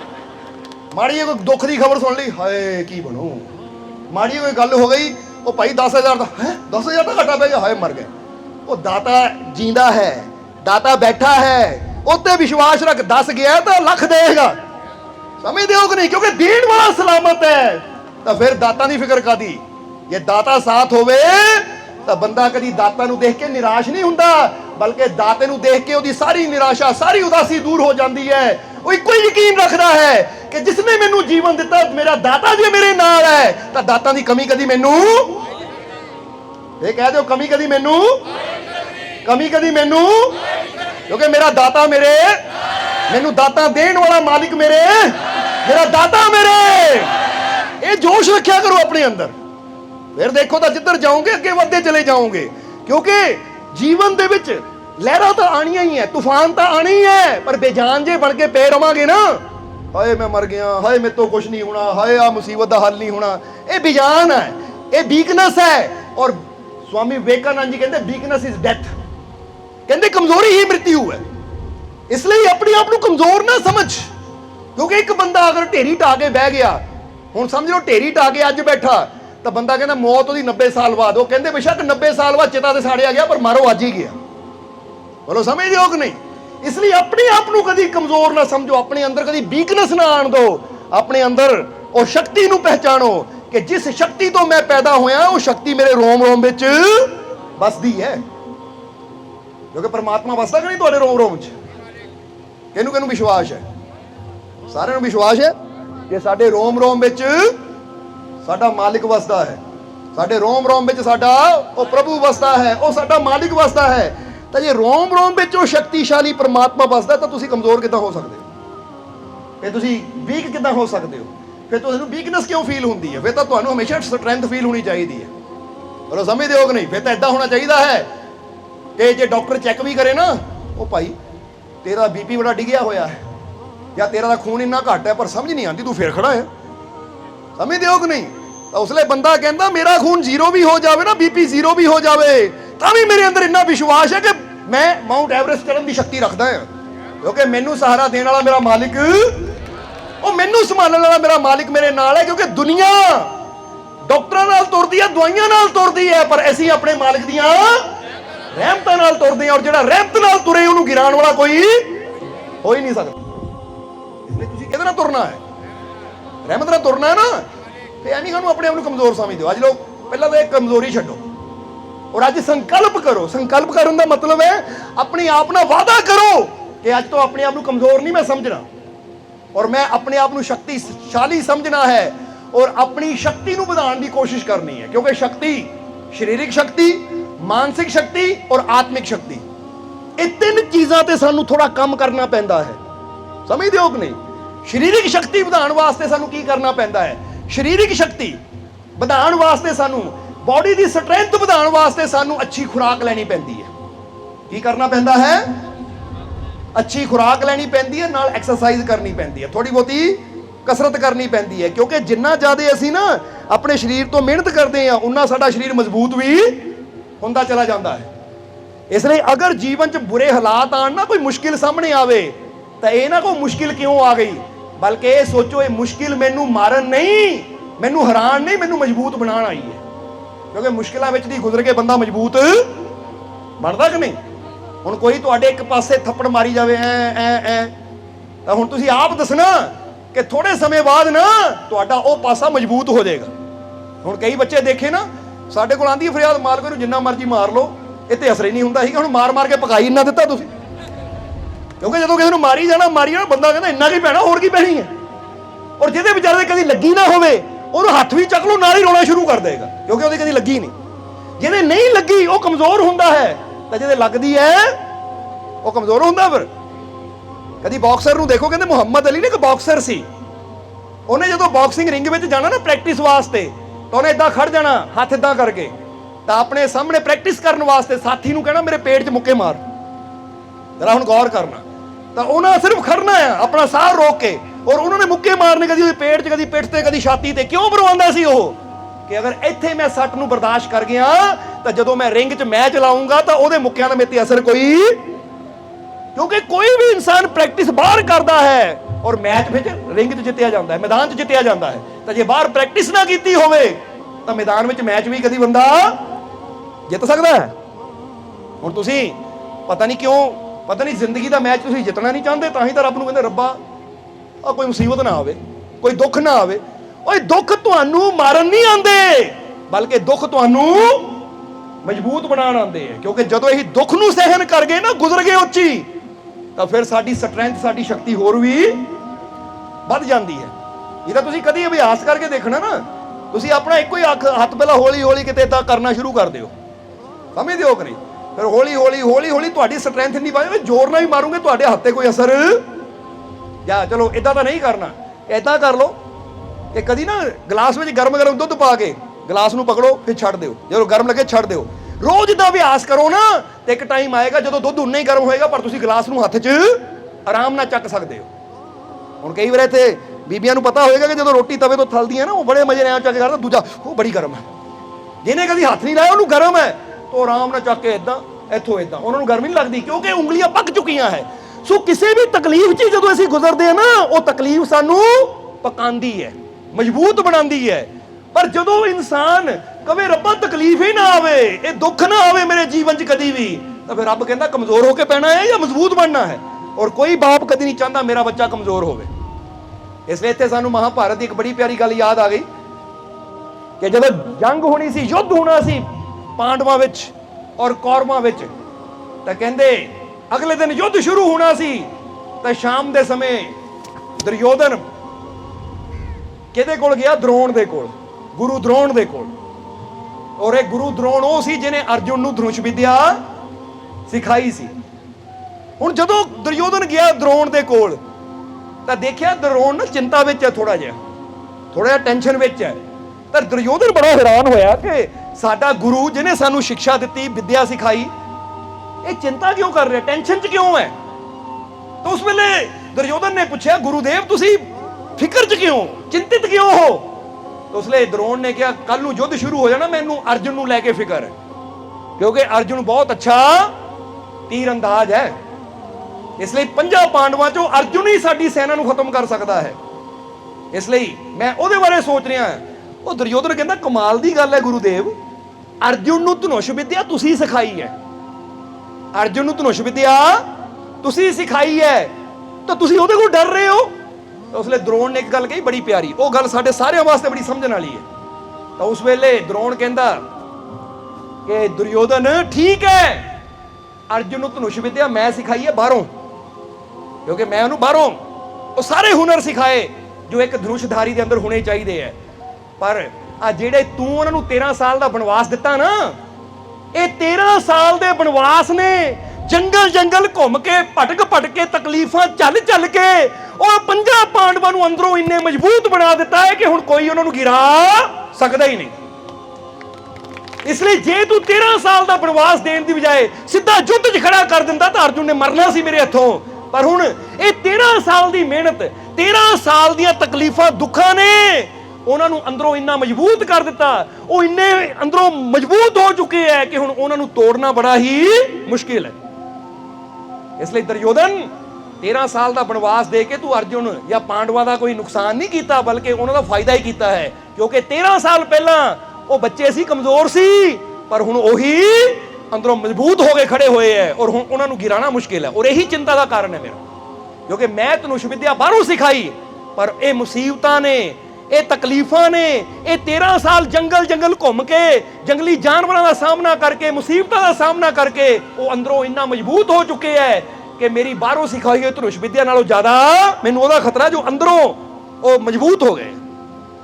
हुणे तो की गुरु का कहने का मतलब की सी कि बाहरों असीं जिन्नी मर्जी विद्या सीखी जाइए किसी स्कूल कॉलेज च बह के, कई बार बंदा कहता कॉलेज च जाना इत्थे AC लगा होना चाहिए है, ਆ ਸਕੂਲ ਵਿੱਚ ਜਾਣਾ ਏਸੀ ਲੱਗਾ ਹੋਣਾ ਚਾਹੀਦਾ ਹੈ, ਤਾਂ ਏਸੀ ਵਾਲੀਆਂ ਕਲਾਸਾਂ 'ਚ ਬਹਿ ਕੇ ਤੁਸੀਂ ਉਨੇ ਮਜ਼ਬੂਤ ਨਹੀਂ ਬਣ ਸਕਦੇ ਕਿਤਾਬਾਂ ਪੜ੍ਹ ਕੇ, ਜਿੰਨਾ ਤੁਸੀਂ ਜੀਵਨ ਦੇ ਅਨੁਭਵ ਤੋਂ ਠੋਕਰਾਂ ਖਾ ਖਾ ਕੇ ਸਿੱਖ ਸਕਦੇ ਹੋ, ਮਜ਼ਬੂਤ ਬਣ ਸਕਦੇ ਹੋ, ਉਨਾ ਗਿਆਨ ਤੁਹਾਨੂੰ ਸਕੂਲਾਂ ਕਾਲਜਾਂ 'ਚੋਂ ਨਹੀਂ ਮਿਲ ਸਕਦਾ। ਇਸ ਲਈ ਜਦੋਂ ਜੀਵਨ 'ਚ ਦੁੱਖ ਆਵੇ ਤਾਂ ਸਮਝ ਲਓ ਮੇਰਾ ਮਾਲਿਕ ਮੈਨੂੰ ਪਿਆਰ ਕਰਦਾ ਹੈ, ਉਹ ਮੈਨੂੰ ਹੋਰ ਮਜ਼ਬੂਤ ਬਣਾਉਣਾ। ਜਦੋਂ ਕੋਈ ਬੁਰੀ ਸਿਚੁਏਸ਼ਨ ਆਵੇ ਤਾਂ ਸਮਝ ਲਓ ਉਹ ਮੇਰਾ ਮਾਲਿਕ ਇਹ ਸਿਚੁਏਸ਼ਨ ਦੇ ਕੇ ਮੇਰੀ ਸਮਝ ਨੂੰ, ਮੇਰੀ ਬੁੱਧੀ ਨੂੰ, ਮੇਰੇ ਅਕਲ ਨੂੰ ਹੋਰ ਵਧਾਉਣਾ ਚਾਹੁੰਦਾ ਹੈ, ਤਾਂ ਕਿ ਇਸ ਸਿਚੁਏਸ਼ਨ ਦਾ ਮੁਕਾਬਲਾ ਕਰ, ਇਹਦਾ ਸਾਹਮਣਾ ਕਰ। ਔਰ ਇਹ ਚੁਣੌਤੀ ਹੈ, ਇੱਕ ਐਸਾ ਸਵਾਲ ਹੈ ਜਿਹਦਾ ਜਵਾਬ ਲੱਭ ਔਰ ਅੱਗੇ ਗੁਜ਼ਰ ਜਾ। ਬੋਲੋ ਸਮਝਦੇ ਹੋ ਕਿ ਨਹੀਂ? ਪਰ ਜਿਹੜਾ ਬੰਦਾ ਕਵੇ ਮੁਸੀਬਤ ਨੂੰ ਦੇਖ ਕੇ ਹਾਏ ਮੈਂ ਤਾਂ ਮਰ ਗਿਆ, ਜਿੱਦਾਂ ਕਿਹਾ ਨਾ ਬੱਚਾ ਪੇਪਰ ਦੇਖ ਕੇ ਕਵੇ ਮੈਂ ਤਾਂ ਮਰ ਗਿਆ, ਪੇਪਰ ਬੜਾ ਔਖਾ ਹੈ, ਤਾਂ ਫਿਰ ਇਦਾਂ ਦਾ ਬੱਚਾ ਕਦੀ ਅਗਲੀ ਕਲਾਸ ਵਿੱਚ ਜੇ ਪਹਿਲੀ ਜਗ੍ਹਾ ਪਹਿਲੀ 'ਚ ਰਹਿਣਾ, ਦੂਜੀ ਜਗ੍ਹਾ ਦੂਜੀ 'ਚ ਰਹਿਣਾ, ਪੰਜਵੀਂ ਜਗ੍ਹਾ ਪੰਜਵੀਂ 'ਚ ਰਹਿ ਜਾਣਾ ਹੈ। ਪਰ ਜਿਹੜਾ ਬੱਚਾ ਕਹਿੰਦਾ ਕੋਈ ਨਹੀਂ ਸਵਾਲ ਜਿੰਨਾ ਮਰਜ਼ੀ ਔਖਾ ਹੈ, ਮੈਂ ਹਰ ਔਖੇ ਤੋਂ ਔਖੇ ਸਵਾਲ ਦਾ ਜਵਾਬ ਲੱਭਣ ਦੀ, ਜਵਾਬ ਲਿਖਣ ਦੀ ਕੋਸ਼ਿਸ਼ ਕਰਨੀ ਹੈ, ਤਾਂ ਜਦੋਂ ਜਵਾਬ ਲੱਭਿਆ ਜਾਵੇ ਤਾਂ ਮਿਲ ਜਾਂਦਾ ਕਿ ਨਹੀਂ? ਕਿਉਂਕਿ ਐਸਾ ਕੋਈ ਸਵਾਲ ਹੀ ਨਹੀਂ ਹੈ ਜਿਹਦਾ ਜਵਾਬ ਕਹਿ ਦਿਓ ਨਾ ਹੋਵੇ। ਹੁਣ ਜਿੱਦਾਂ ਦੇ ਮਰਜ਼ੀ ਸਵਾਲ ਪੁੱਛ ਲਓ, ਕਈ ਵਾਰ ਟੀਚਰ ਇਦਾਂ ਦੇ ਸਵਾਲ ਹੀ ਪੁੱਛ ਲੈਂਦੇ ਨੱਥੂ ਲਾਲ ਨੂੰ ਪੁੱਛੇ। ਬੋਲੋ ਸਮਝਦੇ ਹੋ ਕਿ ਨਹੀਂ? ਪੇਪਰਾਂ ਦੇ ਵਿੱਚ ਇੱਕ ਟਾਈਮ ਆ ਗਿਆ ਕਿ ਜਦੋਂ ਟੀਚਰ ਕਹਿੰਦੀ ਮੈਂ ਤੁਹਾਨੂੰ ਤਸਵੀਰ ਦਿਖਾਣੀ ਹੈ ਪੰਛੀਆਂ ਦੇ ਪੈਰਾਂ ਦੀ, ਮੈਂ ਤੁਹਾਨੂੰ ਤਸਵੀਰ ਦਿਖਾਣੀ ਹੈ ਪੰਛੀਆਂ ਦੇ ਪੈਰਾਂ ਦੀ, ਤੁਸੀਂ ਪੈਰ ਦੇਖ ਕੇ ਦੱਸਣਾ ਹੈ ਕਿ ਪੰਛੀ ਕਿਹੜਾ ਹੈ। ਹੁਣ ਇੱਕ ਪੰਛੀ ਤਸਵੀਰ ਦਿਖਾਈ, ਦੱਸੋ ਪੰਛੀ ਕਿਹੜਾ? ਨੱਥੂ ਲਾਲ ਕਹਿੰਦਾ ਮੈਡਮ ਪਤਾ ਨਹੀਂ। ਮੈਡਮ ਨੇ ਕਹਿੰਦੀ ਅੱਛਾ। ਦੂਜਾ ਪੰਛੀ ਦੀ ਤਸਵੀਰ ਦਿਖਾਈ ਪੈਰਾਂ ਦੀ, ਕੱਲੀ ਪੈਰਾਂ ਦੀ ਫੋਟੋ, ਕਹਿੰਦੀ ਦੱਸ ਇਹ ਪੰਛੀ ਕਿਹੜਾ ਹੈ? ਕਹਿੰਦਾ ਜੀ ਪਤਾ ਨਹੀਂ। ਇੱਦਾਂ ਹੀ ਉਹਨੇ 10 ਪੰਛੀਆਂ ਦੀ ਤਸਵੀਰ ਪੁੱਛੀ, ਦਿਖਾਈ ਪੈਰਾਂ ਦੀ, ਕਹਿੰਦਾ ਦੱਸ ਕਿਹੜਾ? ਕਹਿੰਦੀ ਨਹੀਂ। ਕਹਿੰਦੀ ਆ ਜਾ ਫਿਰ ਇੱਧਰ, ਆ ਜਾ ਇੱਧਰ, ਤੂੰ ਫੇਲ ਹੈ ਕਾਕਾ ਪੇਪਰਾਂ 'ਚ। ਹੁਣ ਮੈਂ ਤੇਰਾ ਨਾਮ ਲਿਖਣ ਲੱਗੀ ਫੇਲਾਂ 'ਚ, ਤੇਰਾ ਨਾਮ ਕੀ ਹੈ? ਤੇਰੇ ਪਿਤਾ ਦਾ ਨਾਮ ਕੀ ਹੈ? ਦੱਸ ਮੈਨੂੰ ਜਲਦੀ, ਤਾਂ ਕਿ ਮੈਂ ਇੱਥੇ ਲਿਖਾਂ, ਕਿਉਂਕਿ ਉਹ ਇੰਸਪੈਕਟਰ ਆਈ ਸੀ। ਦੱਸ ਮੈਂ ਲਿਖਾਂ ਇੱਥੇ। ਤਾਂ ਉਸ ਵੇਲੇ ਨੱਥੂ ਲਾਲ ਕਹਿੰਦਾ ਇੱਕ ਮਿੰਟ ਟੀਚਰ, ਆ ਮੇਰਾ ਪੈਰ ਦੇਖੋ। ਦੇਖ ਲਿਆ, ਹੁਣ ਆਪੇ ਨਾਮ ਪੁੱਛ ਲਓ। ਸਮਝ ਦੋ ਕਿ ਨਹੀਂ? ਜਿੱਦਾਂ ਪੰਛੀਆਂ ਦੇ ਪੰਜਾ ਦਿਖਾ ਕੇ ਕਹਿੰਦੇ ਨਾਮ ਪੁੱਛੋ, ਤੁਸੀਂ ਮੇਰਾ ਪੈਰ ਦੇਖ ਕੇ ਨਾਮ ਪੁੱਛ ਲਓ ਮੇਰਾ ਨਾਮ ਕੀ ਹੈ। ਫਿਰ ਟੀਚਰ ਕਹਿੰਦੀ ਇਹ ਕੀ ਮਤਲਬ? ਉਹ ਕਹਿੰਦਾ ਮਤਲਬ ਇਹੀ ਹੈ ਮੈਡਮ, ਕਦੀ ਪੈਰ ਦੇਖ ਕੇ ਨਾਮ ਦਾ ਪਤਾ, ਸ਼ਕਲ ਦਿਖਾਓ ਫਿਰ ਪਤਾ ਲੱਗੇਗਾ, ਕਿਉਂਕਿ ਹਰ ਸਵਾਲ ਦਾ ਜਵਾਬ ਹੁੰਦਾ ਹੈ। ਹੁਣ ਜਦੋਂ ਨੱਥੂ ਲਾਲ ਨੇ ਗੱਲ ਕਹੀ, ਮੈਡਮ ਕਹਿੰਦੀ ਗੱਲ ਤਾਂ ਸਹੀ ਹੈ। ਹੁਣ ਚੱਲ ਹੁਣ ਫੋਟੋ ਦਿਖਾਉਂਦੀ ਆ ਪੂਰੀ, ਫੇਰ ਦੱਸ। ਤਾਂ ਫਿਰ ਨੱਥੂ ਲਾਲ ਨੇ ਦੱਸਿਆ ਚਿੜੀ ਦੀ ਹੈ, ਕਾਂ ਦੀ ਹੈ, ਤੋਤੇ ਦੀ ਹੈ। ਸੋ ਅਗਰ ਹੁਣ ਨੱਥੂ ਲਾਲ ਉੱਥੇ ਹਾਰ ਮੰਨ ਕੇ ਬਹਿ ਜਾਂਦਾ ਫਿਰ ਤਾਂ ਫੇਲ ਹੀ ਹੋਣਾ ਸੀ। ਪਰ ਉਹਨੇ ਦੇਖਿਆ ਮੈਡਮ ਗਲਤੀ ਕਰ ਰਹੀ ਹੈ, ਉਹਨੇ ਮੈਡਮ ਨੂੰ ਵੀ ਇਦਾਂ ਦਾ ਜਵਾਬ ਦਿੱਤਾ ਕਿ ਮੈਡਮ ਨੂੰ ਆਪਣੇ ਗਲਤ ਸਵਾਲ ਨੂੰ ਵੀ ਸਹੀ। ਸੋ ਅਸੀਂ ਕਵਾਂਗੇ ਹੁਣ ਜੇ ਬੱਚਾ ਕੋਈ ਉਦਾਂ ਦਾ ਹੁੰਦਾ, ਲੈ ਵੀ ਇਦਾਂ ਦਾ ਸਵਾਲ ਹੈ, ਹਾਰ ਗਏ, ਫੇਲ ਹੋ ਗਏ। ਨਹੀਂ, ਅਸੀਂ ਫੇਲ ਨਹੀਂ ਹੋਣਾ, ਕਿਉਂਕਿ ਹਰ ਸਵਾਲ ਦਾ ਜਵਾਬ ਲੱਭਣਾ ਪੈਣਾ, ਥੋੜਾ ਜਿਹਾ ਥੋੜਾ ਤਲਾਸ਼ ਕਰਨਾ ਪੈਂਦਾ ਹੈ। ਔਰ ਇਸੇ ਤਰ੍ਹਾਂ ਹਰ ਮੁਸ਼ਕਿਲ ਦਾ ਹੱਲ ਵੀ, ਜਿੱਦਾਂ ਇੱਕ ਕਹਾਵਤ ਹੈ ਨਾ ਕਿ ਹਰ ਤਾਲੇ ਦੀ ਚਾਬੀ ਹੁੰਦੀ ਹੈ, ਕਿਉਂਕਿ ਕੋਈ ਵੀ ਤਾਲਾ ਬਿਨਾਂ ਚਾਬੀ ਤੋਂ ਕਦੀ, ਕੋਈ ਐਸਾ ਤਾਲਾ ਹੈ ਹੀ ਨਹੀਂ ਜਿਹਨੂੰ ਖੋਲਿਆ ਨਾ ਜਾ ਸਕੇ। ਬੋਲੋ ਸਮਝਦੇ ਹੋ ਕਿ ਨਹੀਂ? ਇसी तरह जे तुहाडे जीवन च कोई मुसीबत है, तुहाडे जीवन च कोई परेशानी है, तुहाडे जीवन च कोई चिंता है या कोई दुखों का ताला लग्या हो ना, तो ये ना सोचो हाय कदी खुलना नहीं है, मैं तो मर जाना है। वो नहीं, मैनू यकीन है, मैनू विश्वास है अपने मालिक ते, मेहनत मैं करनी है, रहमत मेरे मालिक ने करनी है, बड़े तो बड़े ताले खुलणगे। बोलो समझ रहे हो कि नहीं?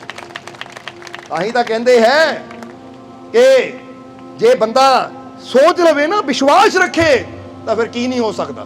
ਜਿੱਦਾਂ ਦੱਸਿਆ ਨਾ, ਅਸੰਭਵ ਵੀ ਸੰਭਵ ਹੋ ਸਕਦਾ ਹੈ। ਬਸ ਆਪਣੇ ਰੱਬ ਤੇ ਯਕੀਨ ਹੋਣਾ ਚਾਹੀਦਾ ਹੈ, ਆਪਣੇ ਰੱਬ ਤੇ ਪੂਰਾ ਵਿਸ਼ਵਾਸ ਹੋਣਾ ਚਾਹੀਦਾ ਹੈ। ਇਸ ਲਈ ਫਿਰ ਕਹਾਂਗੇ ਕਿ ਨਰ ਨਾਰਾਇਣੀ ਰੂਪ ਹੈ, ਤੂੰ ਮਤ ਸਮਝੇ ਦੇਹ, ਜੋ ਸਮਝੇ ਤੋ ਹਰੀ ਮਿਲੇ, ਨਾ ਸਮਝੇ ਤੋ, ਕਿ ਜੇ ਸਮਝ ਲਿਆ ਨਾ ਇਹਦੇ ਅੰਦਰ ਬੈਠੀ ਸ਼ਕਤੀ ਨੂੰ, ਤਾਂ ਫਿਰ ਹਰੀ ਨਾਲ ਮੁਲਾਕਾਤ ਹੋਏਗੀ, ਫਿਰ ਹਰੀ ਦਾ ਰੂਪ ਹੋ ਜਾਵਾਂਗੇ, ਫਿਰ ਹਰੀ ਦੀਆਂ ਸ਼ਕਤੀਆਂ ਸਾਡੀ ਸਹਾਇਤਾ ਵਾਸਤੇ ਸਾਡੇ ਨਾਲ ਚੱਲਣਗੀਆਂ। ਤਾਂ ਜੇ ਅਸੀਂ ਮੰਨ ਕੇ ਆਪਣੇ ਆਪ ਨੂੰ ਖੇ ਬੈਠੇ ਉਹ ਮਿੱਟੀ ਐ ਅਸੀਂ, ਤਾਂ ਫਿਰ ਮਿੱਟੀ ਮਿੱਟੀ ਰਹੇਗੀ। ਬੋਲੋ ਸਮਝਦੇ ਹੋ ਕਿ ਨਹੀਂ? ਪਰ ਮਿੱਟੀ ਵੀ ਕਈ ਵਾਰ ਨਾ ਅਰਦਾਸ ਕਰਦੀ ਹੈ ਰੱਬ ਦੇ ਅੱਗੇ। ਜਰਾ ਸਮਝਣਾ, ਅੱਜ ਗਰਮੀ ਬਹੁਤ ਹੈ ਨਾ, ਲੱਗਦੀ ਤਾਂ ਨਹੀਂ?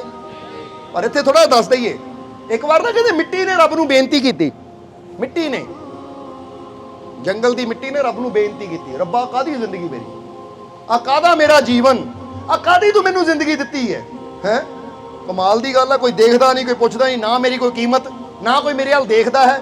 ਲੋਕੀ ਮੈਨੂੰ ਪੈਰਾਂ ਥੱਲੇ ਰੋਂਦ ਕੇ ਚਲੇ ਜਾਂਦੇ ਆ, ਰੱਬਾ ਤੂੰ ਤਾਂ ਬੜਾ ਦਿਆਲੂ ਹੈ, ਕਰ ਕਿਰਪਾ ਮੇਰੇ ਤੇ ਇਦਾਂ ਦੀ ਕਿ ਲੋਕ ਮੈਨੂੰ ਦੇਖਣ ਵੀ ਤਾਂ ਮੇਰੀ ਵੀ ਕੋਈ ਕੀਮਤ ਪਵੇ। ਹੁਣ ਜਦੋਂ ਮਿੱਟੀ ਨੇ ਬੇਨਤੀ ਕੀਤੀ ਨਾ ਰੱਬ ਅੱਗੇ, ਤਾਂ ਫਿਰ ਥੋੜੇ ਸਮੇਂ ਬਾਅਦ ਕੀ ਹੋਇਆ, ਇੱਕ ਘੁਮਾਰ ਆਇਆ ਆਪਣੇ ਗਧੇ ਨੂੰ ਲੈ ਕੇ। ਹੁਣ ਘੁਮਾਰ ਆਇਆ ਤਾਂ ਜਿਸ ਜਗ੍ਹਾ ਦੀ ਮਿੱਟੀ ਨੇ ਬੇਨਤੀ ਕੀਤੀ ਸੀ, ਘੁਮਾਰ ਨੇ ਘੁੰਮ ਕੇ ਦੇਖਿਆ, ਕਿਉਂਕਿ ਉਹਨੂੰ ਆਪਣੇ ਬਰਤਨਾਂ ਵਾਸਤੇ ਕੀ ਚਾਹੀਦਾ ਸੀ, ਮਿੱਟੀ। ਹੁਣ ਜਿਸ ਮਿੱਟੀ ਨੇ ਬੇਨਤੀ ਕੀਤੀ ਸੀ, ਰੱਬਾ ਮੇਰੀ ਕਾਹਦੀ ਜ਼ਿੰਦਗੀ, ਤੂੰ ਮੈਨੂੰ ਕੀ ਬਣਾਇਆ ਮਿੱਟੀ, ਨਾ ਕੋਈ ਮੇਰੇ ਵੱਲ ਦੇਖਦਾ, ਨਾ ਕੋਈ ਮੇਰੀ ਕੀਮਤ ਹੈ, ਲੋਕੀ ਪੈਰਾਂ ਥੱਲੇ ਰੋਂਦ ਕੇ ਚਲੇ ਜਾਂਦੇ, ਕੋਈ ਮੈਨੂੰ ਵੀ ਚੰਗਾ ਬਣਾ, ਕੋਈ ਮੇਰੀ ਵੀ ਕੀਮਤ ਹੋਵੇ, ਮੇਰੀ ਵੀ ਵੈਲਿਊ ਹੋਵੇ, ਲੋਕ ਮੈਨੂੰ ਵੀ ਦੇਖਣ, ਕੋਈ ਇਦਾਂ ਦਾ ਬਣਾ ਮੈਨੂੰ। ਹੁਣ ਕਹਿੰਦੇ ਆ ਕਿ ਜਦੋਂ ਇਹ ਬੇਨਤੀ ਕੀਤੀ ਤਾਂ ਉਧਰੋਂ ਆ ਗਿਆ ਘੁਮਾਰ, ਥੋੜੀ ਦੇਰ ਬਾਅਦ ਹੀ ਉਹਨੇ ਘੁੰਮ ਕੇ ਦੇਖਿਆ ਤਾਂ ਉਹੀ ਜਗ੍ਹਾ ਉਹਨੂੰ ਪਸੰਦ ਆਈ, ਜਿਸ ਜਗ੍ਹਾ ਦੀ ਮਿੱਟੀ ਨੇ ਬੇਨਤੀ ਕੀਤੀ ਸੀ। ਉਹਨਾਂ ਚੱਕੀ ਕਹੀ ਸਮਝੋ ਫਾਫੜਾ ਚੱਕਿਆ ਔਰ ਉਹ ਮਿੱਟੀ ਨੂੰ ਖੋਦਣਾ ਸ਼ੁਰੂ ਕਰ ਦਿੱਤਾ। ਜਿੱਦਾਂ ਹੀ ਮਿੱਟੀ ਤੇ ਫੱਟ ਮਾਰਿਆ, ਮਿੱਟੀ ਕਹਿੰਦੀ ਹਾਏ ਰੱਬਾ ਮਰ ਗਈ, ਮੈਂ ਤਾਂ ਤੈਨੂੰ ਬੇਨਤੀ ਕੀਤੀ ਸੀ ਮੇਰੀ ਕੀਮਤ ਵਧਾ, ਮੈਨੂੰ ਇਦਾਂ ਦਾ ਬਣਾ, ਦੁਨੀਆ ਮੇਰੇ ਵੱਲ ਦੇਖੇ, ਆ ਤੂੰ ਤਾਂ ਮੇਰੇ ਫੱਟੇ ਮਾਰਨੇ ਸ਼ੁਰੂ ਕਰ ਦਿੱਤੇ, ਇਹਨਾਂ ਚੰਗਾ ਪਹਿਲੇ ਹੀ ਸੀ ਮੈਂ। ਪਰ ਰੱਬ ਹੱਸਿਆ, ਕਹਿੰਦਾ ਦੇਖੀ ਜਾ ਮੇਰੀ ਲੀਲਾ ਯਾਨੀ ਮੇਰੀ ਖੇਲ, ਦੇਖੀ ਜਾ। ਹੁਣ ਮਿੱਟੀ ਨੂੰ ਜਦੋਂ ਨਾ ਕਹੀ ਨਾਲ ਖੋਦ ਕੇ ਬੋਰੇ 'ਚ ਪਾਇਆ, ਬੋਰੇ 'ਚ ਪਾ ਕੇ ਬੰਨੀ ਗੱਠ ਚੱਕ ਕੇ ਰੱਖੀ ਗਧੇ ਤੇ, ਆ ਮਿੱਟੀ ਕਹਿੰਦੀ ਕੀ ਕੀਤਾ ਰੱਬਾ, ਮੇਰਾ ਦਮ ਘੁੱਟ ਗਿਆ, ਬੋਰੀ 'ਚ ਬੰਦ ਕਰਤਾ ਮੈਨੂੰ। ਉਹ ਮੈਂ ਤੇਰੇ ਤੋਂ ਬੇਨਤੀ ਕੀਤੀ ਸੀ ਮੈਨੂੰ ਉੱਚਾ ਬਣਾ, ਮੇਰੀ ਕੀਮਤ ਵਧਾ, ਮੇਰੀ ਵੈਲਿਊ ਹੋਵੇ, ਕੀਮਤ ਹੋਵੇ, ਲੋਕ ਮੈਨੂੰ ਦੇਖਣ, ਆ ਤੂੰ ਤਾਂ ਮੈਨੂੰ ਦੁੱਖਾਂ 'ਚ ਹੀ ਪਾ ਦਿੱਤਾ। ਪਹਿਲਾਂ ਮੈਨੂੰ ਕਹੀ ਦੇ ਫੱਟ ਖੜਾਏ, ਹੁਣ ਬੋਰੇ 'ਚ ਬੰਦ ਕਰਵਾ ਦਿੱਤਾ। ਰੱਬ ਫੇਰ ਹੱਸ ਰਿਹਾ, ਕਹਿੰਦਾ ਕੋਈ ਨਹੀਂ, ਬੋਲੀ ਜਾ ਤੂੰ ਬੋਲਣਾ। ਰੱਬ ਨੇ ਪਰਵਾਹ ਨਹੀਂ ਕੀਤੀ। ਫਿਰ ਕਹਿੰਦੇ ਉਹ ਮਿੱਟੀ ਨੂੰ ਲੈ ਕੇ ਗਿਆ ਘੁਮਾਰ ਆਪਣੇ ਘਰ ਜਾ ਕੇ ਮਿੱਟੀ ਦਾ ਲਾਇਆ ਢੇਰ, ਔਰ ਫਿਰ ਨਾ ਕਹਾਣੀ ਕੀਤੀ, ਕਹਾਣੀ ਸਮਝਦੇ ਨਾ, ਪਾਣੀ ਪਾਇਆ ਉਹ 'ਚ ਔਰ ਆਪਣੇ ਪੈਰਾਂ ਥੱਲੇ ਉਹ ਮਿੱਟੀ ਨੂੰ ਰੋਂਦਣ ਲੱਗ ਗਿਆ, ਯਾਨੀ ਮਿੱਟੀ ਨੂੰ ਮਿਕਸ ਕਰਨ ਲੱਗ ਗਿਆ, ਜਿਹੜੀਆਂ ਡਲੀਆਂ ਡੁਲੀਆਂ ਸੀ ਉਹਨਾਂ ਨੂੰ ਖਤਮ ਕਰਨ ਲੱਗ ਗਿਆ। ਜਿੱਦਾਂ ਆਟਾ ਗੁੰਨਿਆ ਜਾਂਦਾ ਨਾ ਐਨ ਮੁਲਾਇਮ, ਏਦਾਂ ਮਿੱਟੀ ਨੂੰ ਮੁਲਾਇਮ ਕਰਨ ਲੱਗ ਗਿਆ।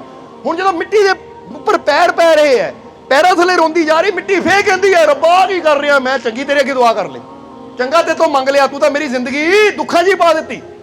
ਪਹਿਲਾਂ ਕਹੀ ਦੇ ਫੱਟ ਖੜਾਏ, ਫਿਰ ਬੋਰੀ 'ਚ ਬੰਦ ਕਰਵਾਇਆ, ਹੁਣ ਘੁਮਾਰ ਦੇ ਪੈਰਾਂ ਥੱਲੇ ਰੋਂਦੀ ਜਾਂਦਾ ਮੈਨੂੰ।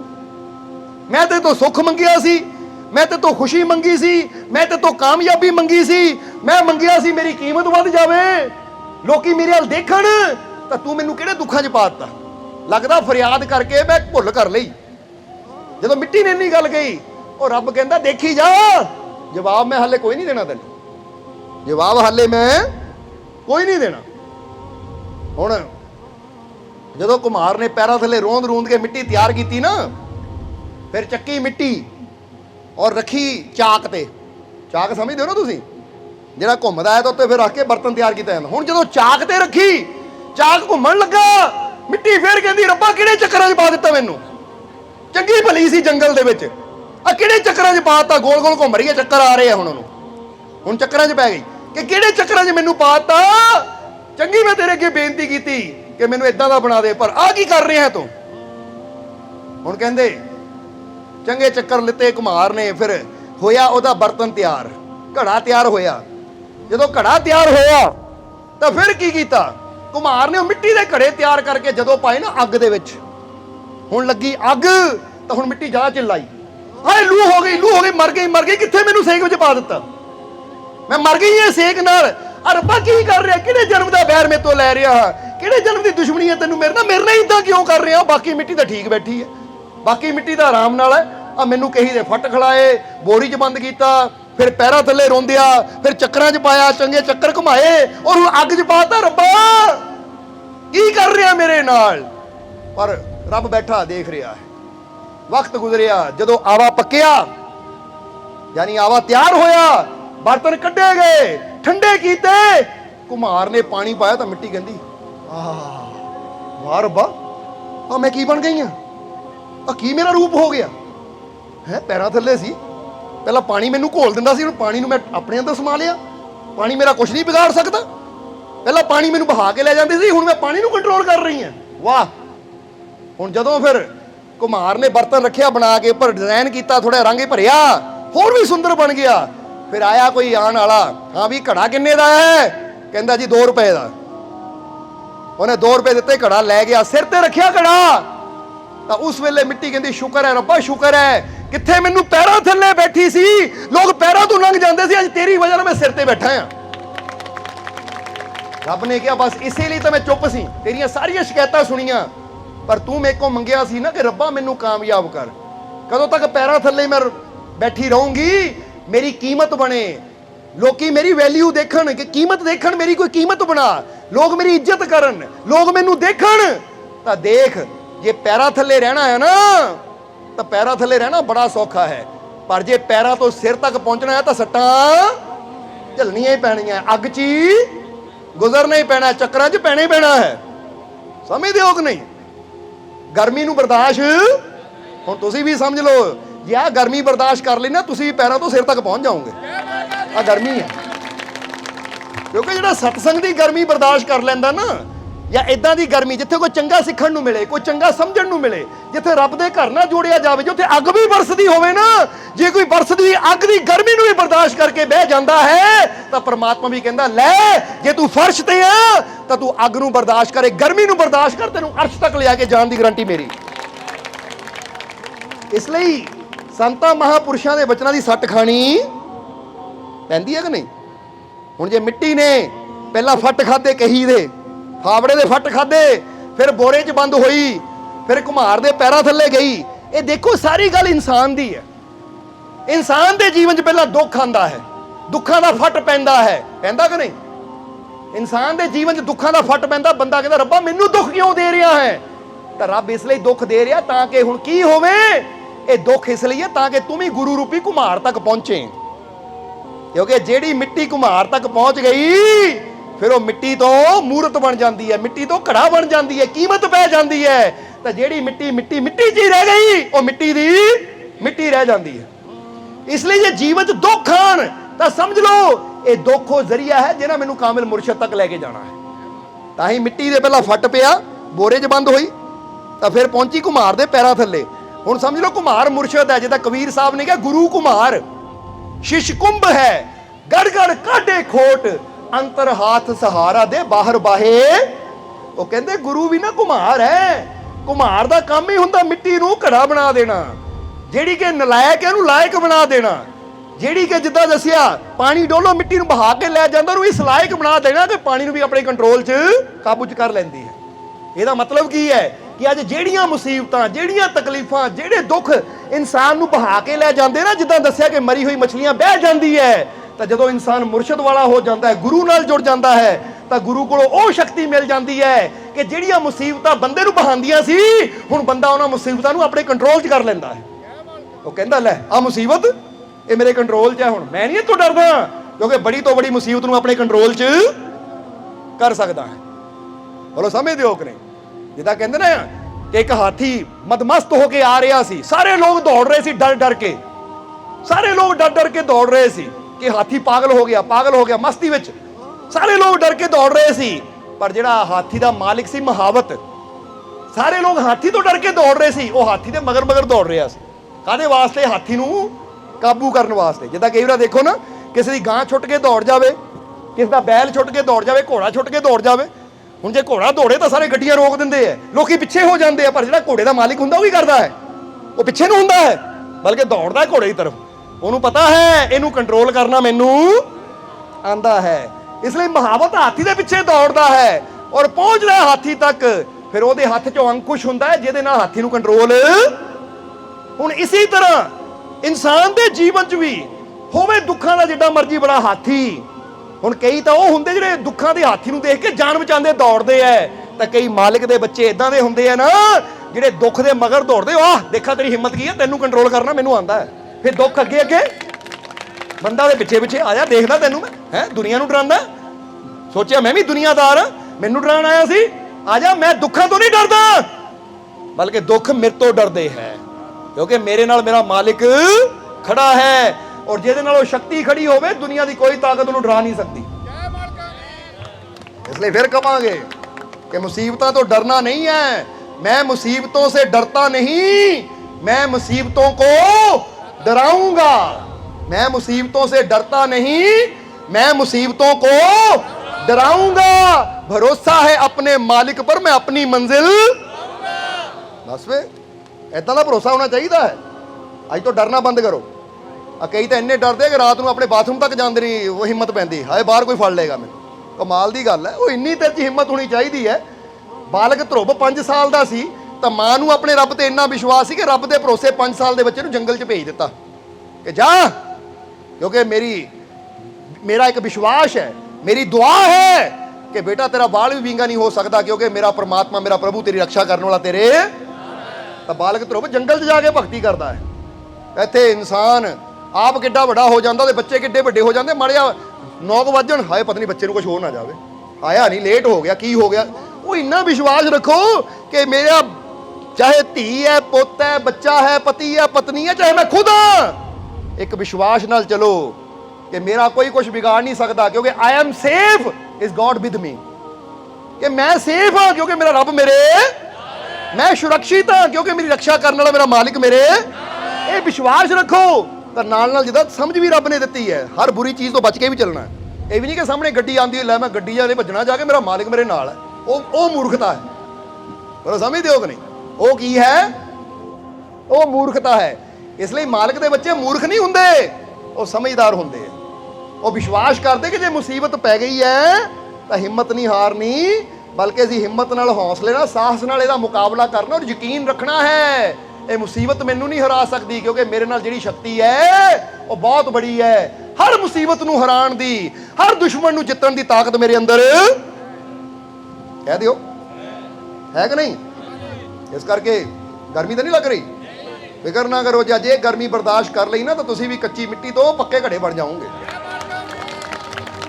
ਕਿਉਂਕਿ ਬੰਦਾ ਵੀ ਕਈ ਵਾਰ ਰੱਬ ਨੂੰ ਸ਼ਿਕਾਇਤਾਂ ਦਿੰਦਾ ਹੈ, ਰੱਬਾ ਕੀ ਕਰ ਰਿਹਾ, ਆ ਗਰਮੀ 'ਚ ਕਿਉਂ ਬਿਠਾਤਾ ਮੈਨੂੰ, ਮੈਂ ਤਾਂ ਸਤਸੰਗ 'ਚ ਆਇਆ ਤਾਂ ਗਰਮੀ 'ਚ ਬੈਠਣਾ ਪਿਆ।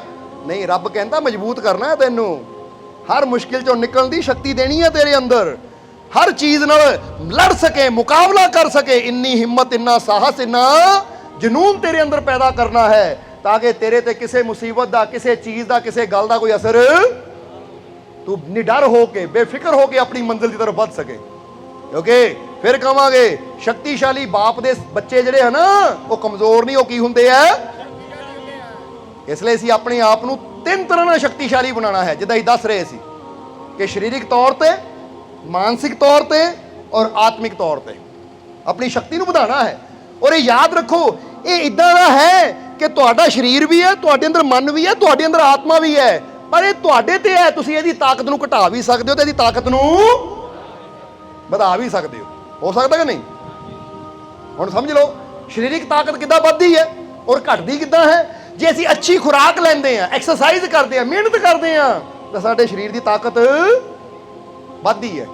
ਤਾਂ ਜੇ ਅਸੀਂ ਨਸ਼ੇ ਕਰਦੇ ਆ, ਬੁਰੀ ਖੁਰਾਕ ਲੈਂਦੇ ਆ, ਉਲਟਾ ਸਿੱਧਾ ਖਾਂਦੇ ਆ, ਤਲੀਆਂ ਚੀਜ਼ਾਂ ਖਾਂਦੇ ਆ, ਜ਼ਿਆਦਾ ਮਿੱਠਾ ਖਾਂਦੇ ਆ, ਜ਼ਿਆਦਾ ਖੱਟਾ ਖਾਂਦੇ ਆ, ਜ਼ਿਆਦਾ ਮਿਰਚ ਮਸਾਲੇ ਵਾਲੀ ਚੀਜ਼ਾਂ ਖਾਂਦੇ ਆ, ਤੇ ਇਹ ਚੀਜ਼ਾਂ ਕਹਿਣ ਨੂੰ ਬੜੀਆਂ ਸਵਾਦ ਹੁੰਦੀਆਂ ਹੈ, ਇਹ ਪਰ ਸਾਡੇ ਸਰੀਰ ਦੀ ਤਾਕਤ ਨੂੰ ਕਮਜ਼ੋਰ ਕਰਦੀਆਂ ਹੈ। ਇਹ ਗੱਲ ਸੱਚੀ ਹੈ, ਇਹ ਯਾਦ ਰੱਖਣਾ ਤੁਸੀਂ ਹਮੇਸ਼ਾ ਕਿ ਸਰੀਰਕ ਸ਼ਕਤੀ ਨਾ ਸਾਡੀ ਖੁਰਾਕ ਨਾਲ ਔਰ ਐਕਸਰਸਾਈਜ਼ ਨਾਲ ਵੱਧਦੀ ਹੈ, ਮਿਹਨਤ ਨਾਲ ਵੱਧਦੀ ਹੈ। ਔਰ ਉਹ ਚਾਹੇ ਜਿਮ 'ਚ ਜਾ ਕੇ ਕਰੋ ਜਾਂ ਯੋਗਾ ਕਰੋ ਜਾਂ ਉੱਦਾਂ ਤੁਸੀਂ ਰਨਿੰਗ ਕਰੋ ਜਾਂ ਉੱਦਾਂ ਕੋਈ ਮਿਹਨਤ ਵਾਲਾ ਕੰਮ ਕਰ ਲਓ, ਤਾਂ ਫਿਰ ਤੁਹਾਡੀ ਸ਼ਕਤੀ ਵੱਧਦੀ ਹੈ ਕਿ ਨਹੀਂ? ਇਸ ਕਰਕੇ ਨਾਰਮਲੀ ਹਰ ਰੋਜ਼ ਬੰਦੇ ਨੂੰ ਨਾ 60 ਕੁ ਬੈਠਕਾਂ, 60 ਕੁ ਡੰਡ ਮਾਰ ਲੈਣੇ ਚਾਹੀਦੇ ਆ, ਉਹਦੇ ਨਾਲ ਬੰਦੇ ਦਾ ਸਰੀਰ ਫਿੱਟ ਰਹਿੰਦਾ ਹੈ। ਪਰ ਜੇ ਜ਼ਿਆਦਾ ਕਰ ਸਕੋ ਤਾਂ ਅੱਛੀ ਗੱਲ, ਨਹੀਂ ਤਾਂ ਘੱਟ ਤੋਂ ਘੱਟ ਇੰਨਾ ਕੁ ਤਾਂ ਹੋਣਾ ਚਾਹੀਦਾ ਹੈ। ਸਮਝਦੇ ਹੋ ਕਿ ਨਹੀਂ? ਕਿਉਂਕਿ ਇਹਦੇ ਨਾਲ ਸਾਡੇ ਸਰੀਰ ਦੀ ਫਿਰ ਕਹਾਂਗੇ ਸਟਰੈਂਥ ਵੱਧਦੀ ਹੈ। ਔਰ ਵਿਵੇਕਾਨੰਦ ਜੀ ਨੇ ਕੀ ਕਿਹਾ ਕਿ strength is life, weakness is death. ਉਹ ਕਹਿੰਦੇ ਸ਼ਕਤੀ ਹੀ ਜੀਵਨ ਹੈ। ਇਸ ਲਈ ਆਪਣੀ ਸ਼ਕਤੀ ਨੂੰ ਵਧਾਉਣ ਵਾਸਤੇ ਕੰਮ ਕਰਨਾ ਹੈ। ਇਸ ਲਈ ਕਹਾਂਗੇ ਕਿ ਥੋੜੀ ਦੇਰ ਵਾਸਤੇ ਨਾ ਆਪਣੀ ਅੱਖਾਂ ਬੰਦ ਕਰਕੇ ਸੋਚੋ, ਥੋੜੀ ਦੇਰ ਵਾਸਤੇ ਅੱਖਾਂ ਬੰਦ ਕਰਕੇ ਕੀ ਸੋਚਣਾ ਹੈ? ਆਪਣੀ ਅੱਖਾਂ ਬੰਦ ਕਰਕੇ ਇਹ ਸੋਚਣਾ ਹੈ ਕਿ ਮੇਰੀ ਜੋ ਰੋਜ਼ ਦੀ ਦਿਨਚਰਿਆ ਹੈ, ਦਿਨਚਰਿਆ ਦਾ ਮਤਲਬ ਜੋ ਮੈਂ ਪੂਰੇ ਦਿਨ 'ਚ ਕਰਦਾ ਹਾਂ ਜਾਂ ਜੋ ਮੇਰੀਆਂ ਆਦਤਾਂ ਹੈ, ਇਹਦੇ ਬਾਰੇ ਸੋਚਣਾ ਹੈ ਕਿ ਜੋ ਰੋਜ਼ ਦੀ ਮੇਰੀ ਦਿਨਚਰਿਆ ਹੈ, ਯਾਨੀ ਪੂਰੇ ਦਿਨ 'ਚ ਮੈਂ ਜੋ ਕਰਦਾ ਹਾਂ ਜਾਂ ਮੇਰੀ ਜੋ ਆਦਤ ਹੈ। ਇਸ ਕਰਕੇ ਫਿਰ ਸਮਝਾ ਰਹੇ ਹਾਂ, ਦਿਨਚਰਿਆ ਦਾ ਮਤਲਬ ਹੁੰਦਾ ਜੋ ਪੂਰੇ ਦਿਨ 'ਚ ਅਸੀਂ ਕਰਦੇ ਹਾਂ। ਹੁਣ ਜੋ ਮੇਰੀ ਰੋਜ਼ ਦੀ ਦਿਨਚਰਿਆ ਹੈ ਜਾਂ ਜੋ ਮੇਰੀ ਆਦਤ ਹੈ, ਕੀ ਉਹ ਮੈਨੂੰ ਸ਼ਕਤੀਸ਼ਾਲੀ, ਤਾਕਤਵਰ, ਤੰਦਰੁਸਤ, ਖੁਸ਼, ਸ਼ਾਂਤ ਬਣਾਉਂਦੀ ਹੈ ਜਾਂ ਫਿਰ ਮੈਨੂੰ ਬਿਮਾਰ, ਕਮਜ਼ੋਰ ਔਰ ਅਸ਼ਾਂਤ ਬਣਾਉਂਦੀ ਹੈ? ਮੇਰੀ ਰੋਜ਼ ਦੀ ਦਿਨਚਰਿਆ ਕੈਸੀ ਹੈ ਕਿ ਮੈਂ ਅੱਗੇ ਤੋਂ ਅੱਗੇ ਸ਼ਕਤੀਸ਼ਾਲੀ ਹੋ ਰਿਹਾ ਜਾਂ ਮੈਂ ਰੋਜ਼ ਆਪਣੇ ਆਪ ਨੂੰ ਕਮਜ਼ੋਰ ਫੀਲ ਕਰ ਰਿਹਾ ਹਾਂ? ਅਗਰ ਮੈਂ ਆਪਣੇ ਆਪ ਨੂੰ ਰੋਜ਼ ਕਮਜ਼ੋਰ ਫੀਲ ਕਰ ਰਿਹਾ ਹੈ ਕਿ ਮੈਂ ਯਾਰ ਹੌਲੀ ਹੌਲੀ ਤਾਕਤ ਘਟਦੀ ਜਾ ਰਹੀ, ਤੇ ਇਹਦਾ ਮਤਲਬ ਮੈਨੂੰ ਆਪਣੀਆਂ ਆਦਤਾਂ ਨੂੰ ਬਦਲਣਾ ਪੈਣਾ, ਆਪਣੀ ਦਿਨਚਰਿਆ ਨੂੰ ਬਦਲਣਾ ਪੈਣਾ ਹੈ। ਕਿਉਂਕਿ ਜੇ ਮੈਂ ਬੁਰਾ ਖਾਂਦਾ ਆ, ਫਰਜ਼ ਕਰੋ ਆ ਰੇੜੀ ਲੱਗੀ ਹੈ ਬਈ, ਆ ਸਮੋਸੇ ਬੜੇ ਸਵਾਦ ਹੈ, ਚਲੋ 4 ਸਮੋਸੇ ਖਾ ਲਈਏ, ਰੋਟੀ ਛੱਡੀਏ, ਦਾਲ ਸਬਜ਼ੀ ਛੱਡੀਏ। ਕਿਉਂਕਿ ਅੱਜ ਕੱਲ੍ਹ ਦੇਖਿਆ ਕਿ ਨੌਜਵਾਨ ਹੋਣ ਜਾਂ ਬੱਚੇ ਹੋਣ, ਉਹ ਘਰ ਦੀ ਦਾਲ ਰੋਟੀ ਨਹੀਂ ਖਾਂਦੇ, ਘਰ ਦੀ ਦਾਲ ਸਬਜ਼ੀ ਨਹੀਂ ਖਾਂਦੇ, ਬਲਕਿ ਉਹਨਾਂ ਨੇ ਕੀ ਖਾਣਾ ਹੈ, ਆ ਪੀਜ਼ਾ ਆ ਜਾਵੇ, 버ਗਰ ਆ ਜਾਵੇ, ਸਮਝਦੇ ਹੋ, ਆ ਛੋਲੇ ਭਟੂਰੇ ਆ ਜਾਣ, ਆ ਫਲਾਨੀ ਚੀਜ਼ ਆ ਜਾਵੇ, ਤਲੀਆਂ ਚੀਜ਼ਾਂ ਆ ਜਾਣ। ਹੁਣ ਇਹ ਜਿਹੜੀਆਂ ਚੀਜ਼ਾਂ ਇਹ ਸਾਡੇ ਸਰੀਰ ਦੀ ਸਟਰੈਂਥ ਨੂੰ ਵਧਾਉਣ ਵਾਲੀਆਂ ਨਹੀਂ ਹੈ, ਕਮਜ਼ੋਰ ਕਰਨ ਵਾਲੀਆਂ। ਇਸ ਲਈ 2 ਚੀਜ਼ਾਂ ਤਾਂ ਕਹਿ ਦਈਏ ਵੀ ਜ਼ਰੂਰੀ, ਕਿਉਂਕਿ ਅਸੀਂ ਤੁਹਾਨੂੰ ਸ਼ਕਤੀਸ਼ਾਲੀ ਦੇਖਣਾ ਚਾਹੁੰਦੇ ਹਾਂ।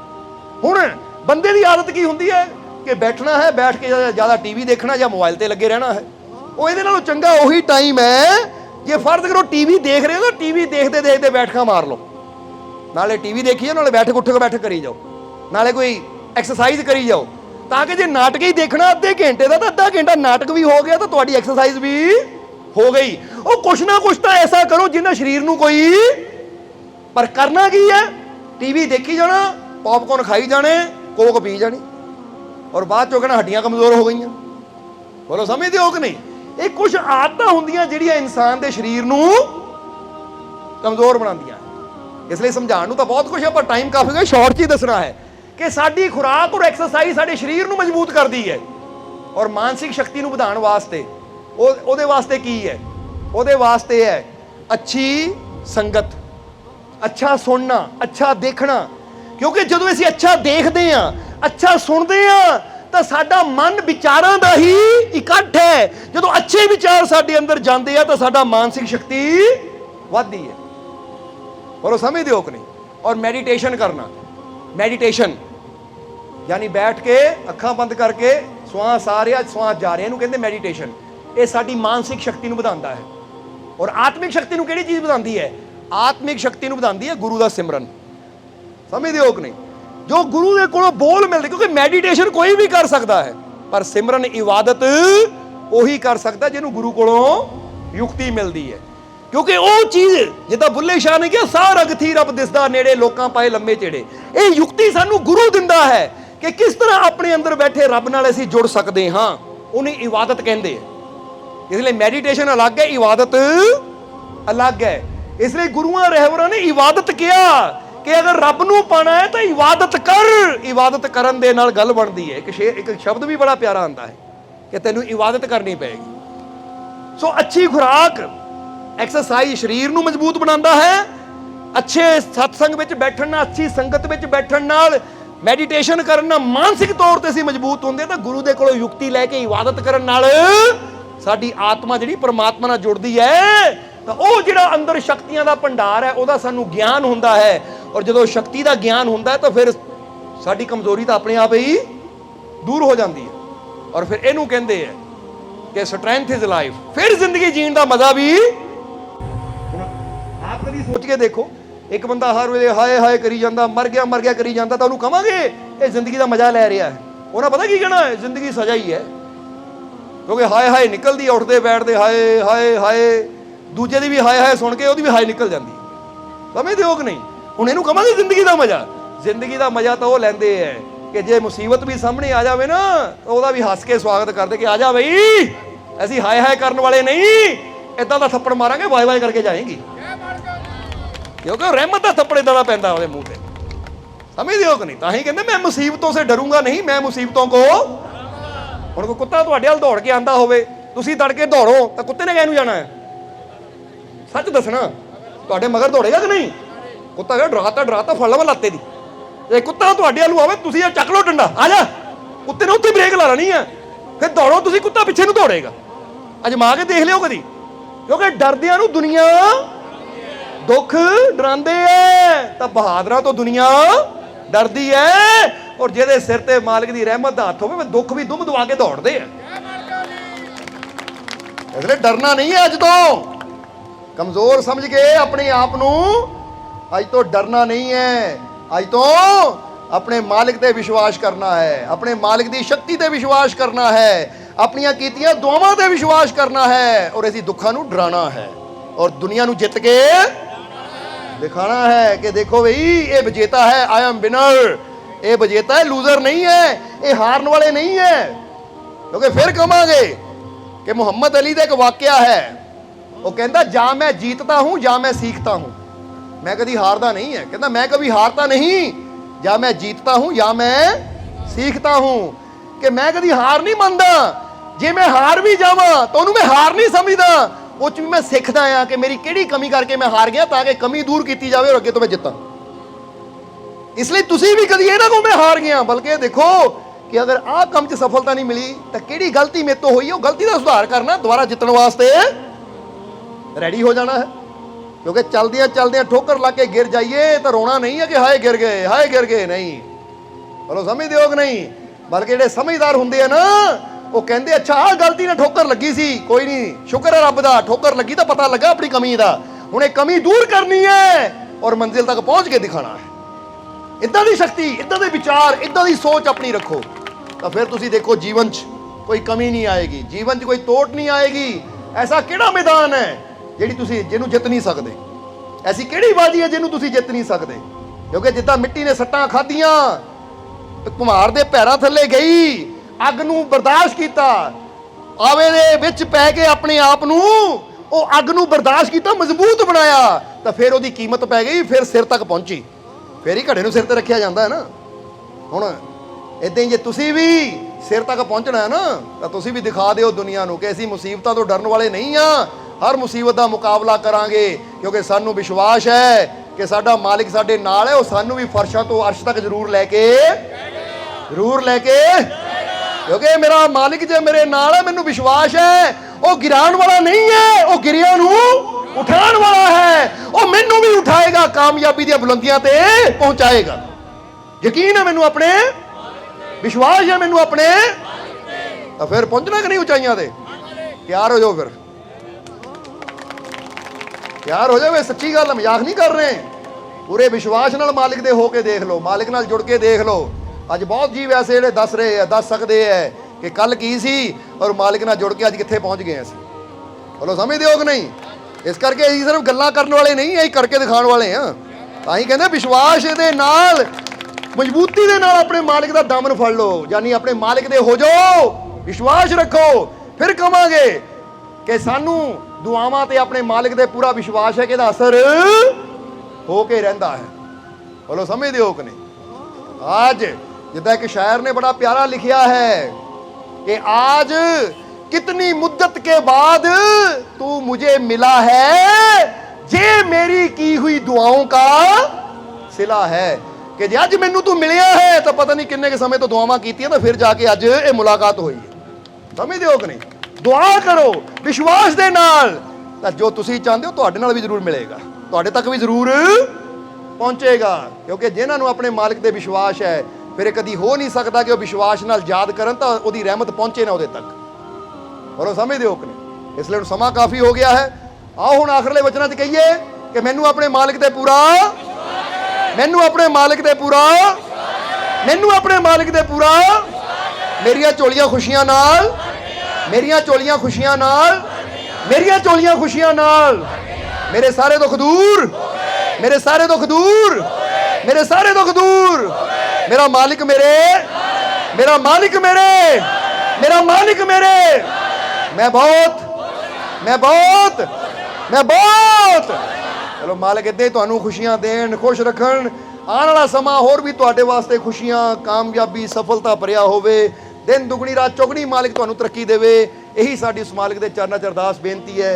और ये भी तुहानूं कहना चाहांगे कि जिद्दां अज सत्संग च पहुंचे हो, इदां ही 6 तरीक दिन मंगलवार तुहाडे बिल्कुल नज़दीक अपने पठानकोट चौंक के नेड़े रमनीक एवेन्यू, यानी पठानकोट चौंक तो ना, जो रेरू चौंक भी कहा जाता, पठानकोट चौंक तो जो आप पठानकोट वालू जाते तो तकरीबन 2-2.5 किलोमीटर से ही रमनीक एवेन्यू है, उत्थे सत्संग होने जा रहा है मंगलवार। जिद्दां अज इत्थे पहुंचे हो, कोशिश करो तुहाडे बिल्कुल जलंधर ते दा बिल्कुल नाल ही है, उत्थे भी सत्संग का ही पूरा आनंद लेना है। और उसके नाल 8 तरीक की 11वीं रोज़ भी है, 8 तरीक जो वीरवार आ रहा है, सितंबर महीने का 11वीं रोज़ है। इसलिए कोशिश करनी कि 11वीं रोज़ से, क्योंकि बहुत रहमत का दिन होंदा है। और जिद्दां दस्सिया है कि जे आस विश्वास प्रेम नाल मालिक दे घर तक जावांगे तो झोलियां भर के ਮਾਲਕ ਦੀਆਂ ਰਹਿਮਤਾਂ ਲੈ ਕੇ, ਖੁਸ਼ੀਆਂ ਲੈ ਕੇ ਜੀਵਨ ਸਫਲ और बनाना कि नहीं, खुशियां ਲੈਣੀਆਂ कि नहीं। ਫਿਰ 8 ਤਰੀਕ ਨੂੰ ਪਹੁੰਚ ਜਾਓ, ਦੇਖਿਓ ਮੌਕਾ ਨਾ ਗਵਾ ਦਿਓ ਕਿਤੇ, ਬਹੁਤ ਬੜਾ ਮੌਕਾ ਹੈ ਇਹ, ਸੁਨਹਿਰੀ ਅਵਸਰ ਹੈ ਤੁਹਾਡੇ ਵਾਸਤੇ ਰਹਿਮਤਾਂ ਨੂੰ ਲੁੱਟਣ ਦਾ, ਕਿਉਂਕਿ ਉਹ ਪਲ, ਉਹ ਘੜੀਆਂ ਸੁਨਹਿਰੀ ਹੁੰਦੀਆਂ ਹੈ ਜਦੋਂ ਸਾਨੂੰ ਫਕੀਰਾਂ ਦੀ ਸੋਭਤ 'ਚ ਬੈਠਣ ਦਾ, ਜਦੋਂ ਫਕੀਰਾਂ ਦੇ ਕੋਲ ਬੈਠ ਕੇ ਬਚਨ ਸੁਣਨ ਦਾ, ਪਰਮਾਤਮਾ ਦੀ ਰਹਿਮਤ ਨੂੰ ਹਾਸਲ ਕਰਨ ਦਾ ਮੌਕਾ ਮਿਲੇ ਤਾਂ ਉਹ ਪਲ ਬੜੇ ਕੀਮਤੀ ਹੁੰਦੇ ਆ। ਇਸ ਲਈ ਕੀਮਤੀ ਪਲਾਂ ਨੂੰ ਗਵਾਉਣਾ ਨਹੀਂ ਹੈ। 8 ਤਰੀਕ ਦਿਨ ਵੀਰਵਾਰ 11ਵੀਂ ਰੋਜ਼ ਦੇ ਦਿਨ ਤੇ ਕੋਸ਼ਿਸ਼ ਕਰਨੀ ਟਾਈਮ ਨਾਲ ਪਹੁੰਚ ਜਾਣਾ, ਕਿਉਂਕਿ ਤੁਹਾਨੂੰ ਫਿਰ ਦੱਸ ਦਈਏ ਕਿ 12:30 1 ਵਜੇ ਸਤਸੰਗ ਦਾ ਟਾਈਮ ਹੁੰਦਾ, ਸੋ 1 ਵਜੇ ਤੋਂ ਪਹਿਲਾਂ ਪਹੁੰਚ ਜਾਓ ਤਾਂ ਕਿ ਸਤਸੰਗ ਦੇ ਸਮੇਂ ਪਹੁੰਚ ਕੇ ਸਤਸੰਗ ਦਾ ਆਨੰਦ ਲੈ ਕੇ ਆਪਣਾ ਜੀਵਨ ਤੁਸੀਂ ਸਫਲ ਬਣਾ ਸਕੋ। ਔਰ ਕਈ ਫਰਿਆਦੀ ਜੀਵ ਹੁੰਦੇ, ਉਹ ਜਿੰਨੀ ਜਲਦੀ ਆ ਜਾਣਗੇ ਉਨੀ ਜਲਦੀ ਟੋਕਨ ਲੈ ਕੇ ਉਹਨਾਂ ਦੀ ਫਰਿਆਦ ਵੀ ਹੋ ਜਾਏਗੀ। ਇਸ ਲਈ ਸਾਰਿਆਂ ਨੇ ਯਾਦ ਰੱਖਣਾ ਕਿ 8 ਤਰੀਕ 11ਵੀਂ ਰੋਜ਼ ਹੈ ਔਰ 6 ਤਰੀਕ ਤੁਹਾਡੇ ਬਿਲਕੁਲ ਨੇੜੇ, ਜਦੋਂ ਦੱਸਿਆ ਰਵਨੀਕ ਐਵੀਨਿਊ, ਉੱਥੇ ਸਤਸੰਗ ਹੈ, ਪਠਾਨਕੋਟ ਚੌਂਕ ਦੇ ਨੇੜੇ ਹੈ, ਰੇਰੂ ਚੌਂਕ ਦੇ ਨਜ਼ਦੀਕ ਹੈ। ਸੋ ਤੋਂ ਹੀ ਪਹੁੰਚੋ ਮੰਗਲਵਾਰ ਨੂੰ, ਤਾਂ ਜੇ ਕੋਈ ਮਜਬੂਰੀ ਹੈ ਮੰਗਲਵਾਰ ਨਹੀਂ ਤਾਂ ਫਿਰ 8 ਤਰੀਕ ਨੂੰ ਜ਼ਰੂਰ ਪਹੁੰਚਣਾ, ਕਿਉਂਕਿ ਉਹ 11ਵੀਂ ਦਾ ਦਿਨ ਹੈ, ਸਮਝਦੇ ਹੋ ਕਿ ਨਹੀਂ। ਸੋ ਪਹੁੰਚ ਕੇ ਰਹਿਮਤਾਂ ਹਾਸਲ ਕਰਕੇ ਆਪਣਾ ਜੀਵਨ ਸਫਲ ਬਣਾਉਣਾ ਹੈ। ਹੁਣ ਜ਼ਰਾ ਹੱਸ ਕੇ ਦਿਖਾਓ, ਗਰਮੀ ਤਾਂ ਨਹੀਂ ਲੱਗੀ? ਕੋਈ ਨਹੀਂ ਲੱਗੀ ਹੈ ਤਾਂ ਸਾਨੂੰ ਕੀ ਫਿਕਰ ਹੈ, ਤੁਹਾਨੂੰ ਪੱਕੇ ਤਾਂ ਕਰਨਾ ਹੀ ਹੈ ਅਸੀਂ।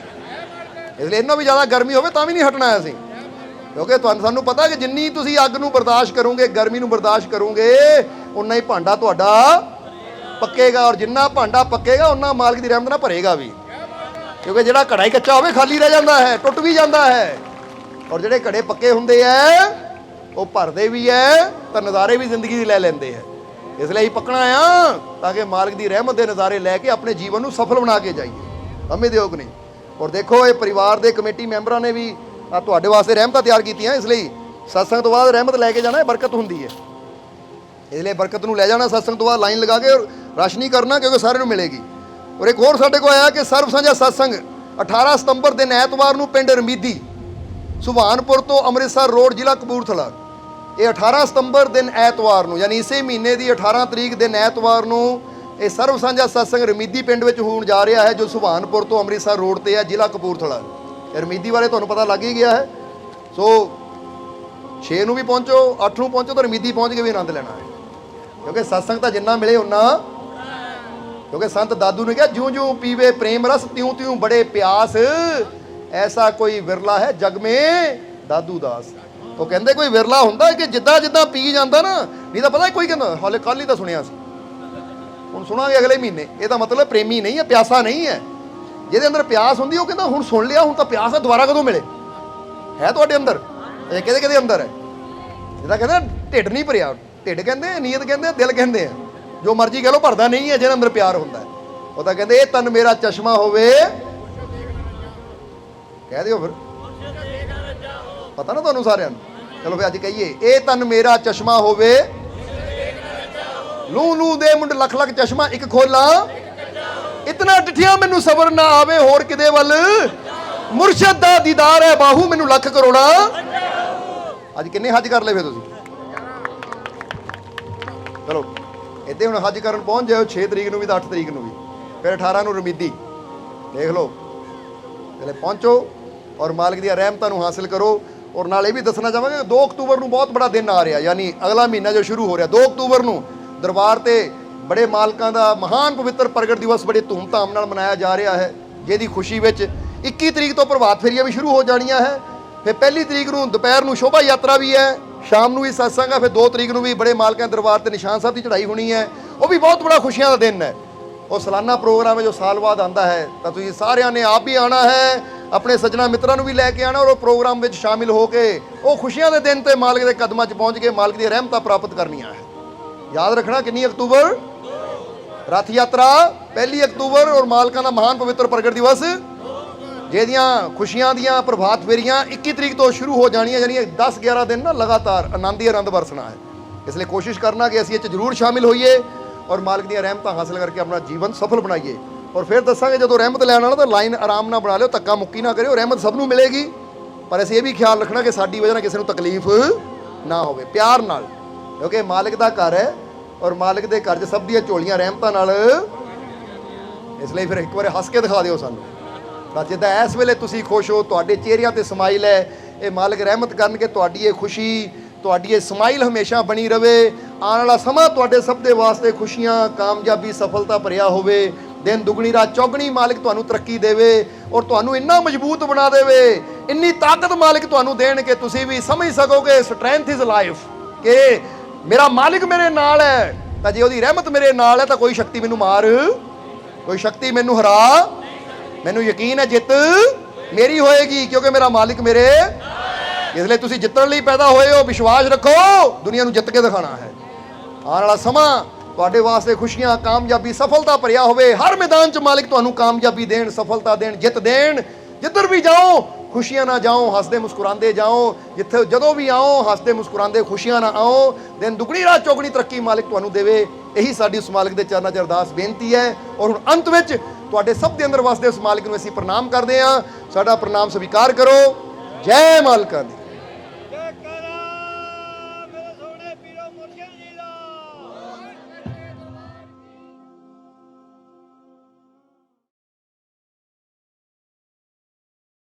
वीडियो अच्छी लगी हो तो कृपया इसे शेयर जरूर करें। आपके शेयर करने से अगर किसी की जिंदगी में अच्छा बदलाव आता है, पॉजिटिव चेंज आती है, तो ये भी आपकी तरफ से किया गया एक नेक कर्म होगा, एक सेवा होगी। तो वीडियो को शेयर जरूर करें और वीडियो देखने के लिए सर्व संजय दरबार कांटियां शरीफ यूट्यूब चैनल को सब्सक्राइब करें और फेसबुक पेज को फॉलो करना ना भूलें। जय माता दी।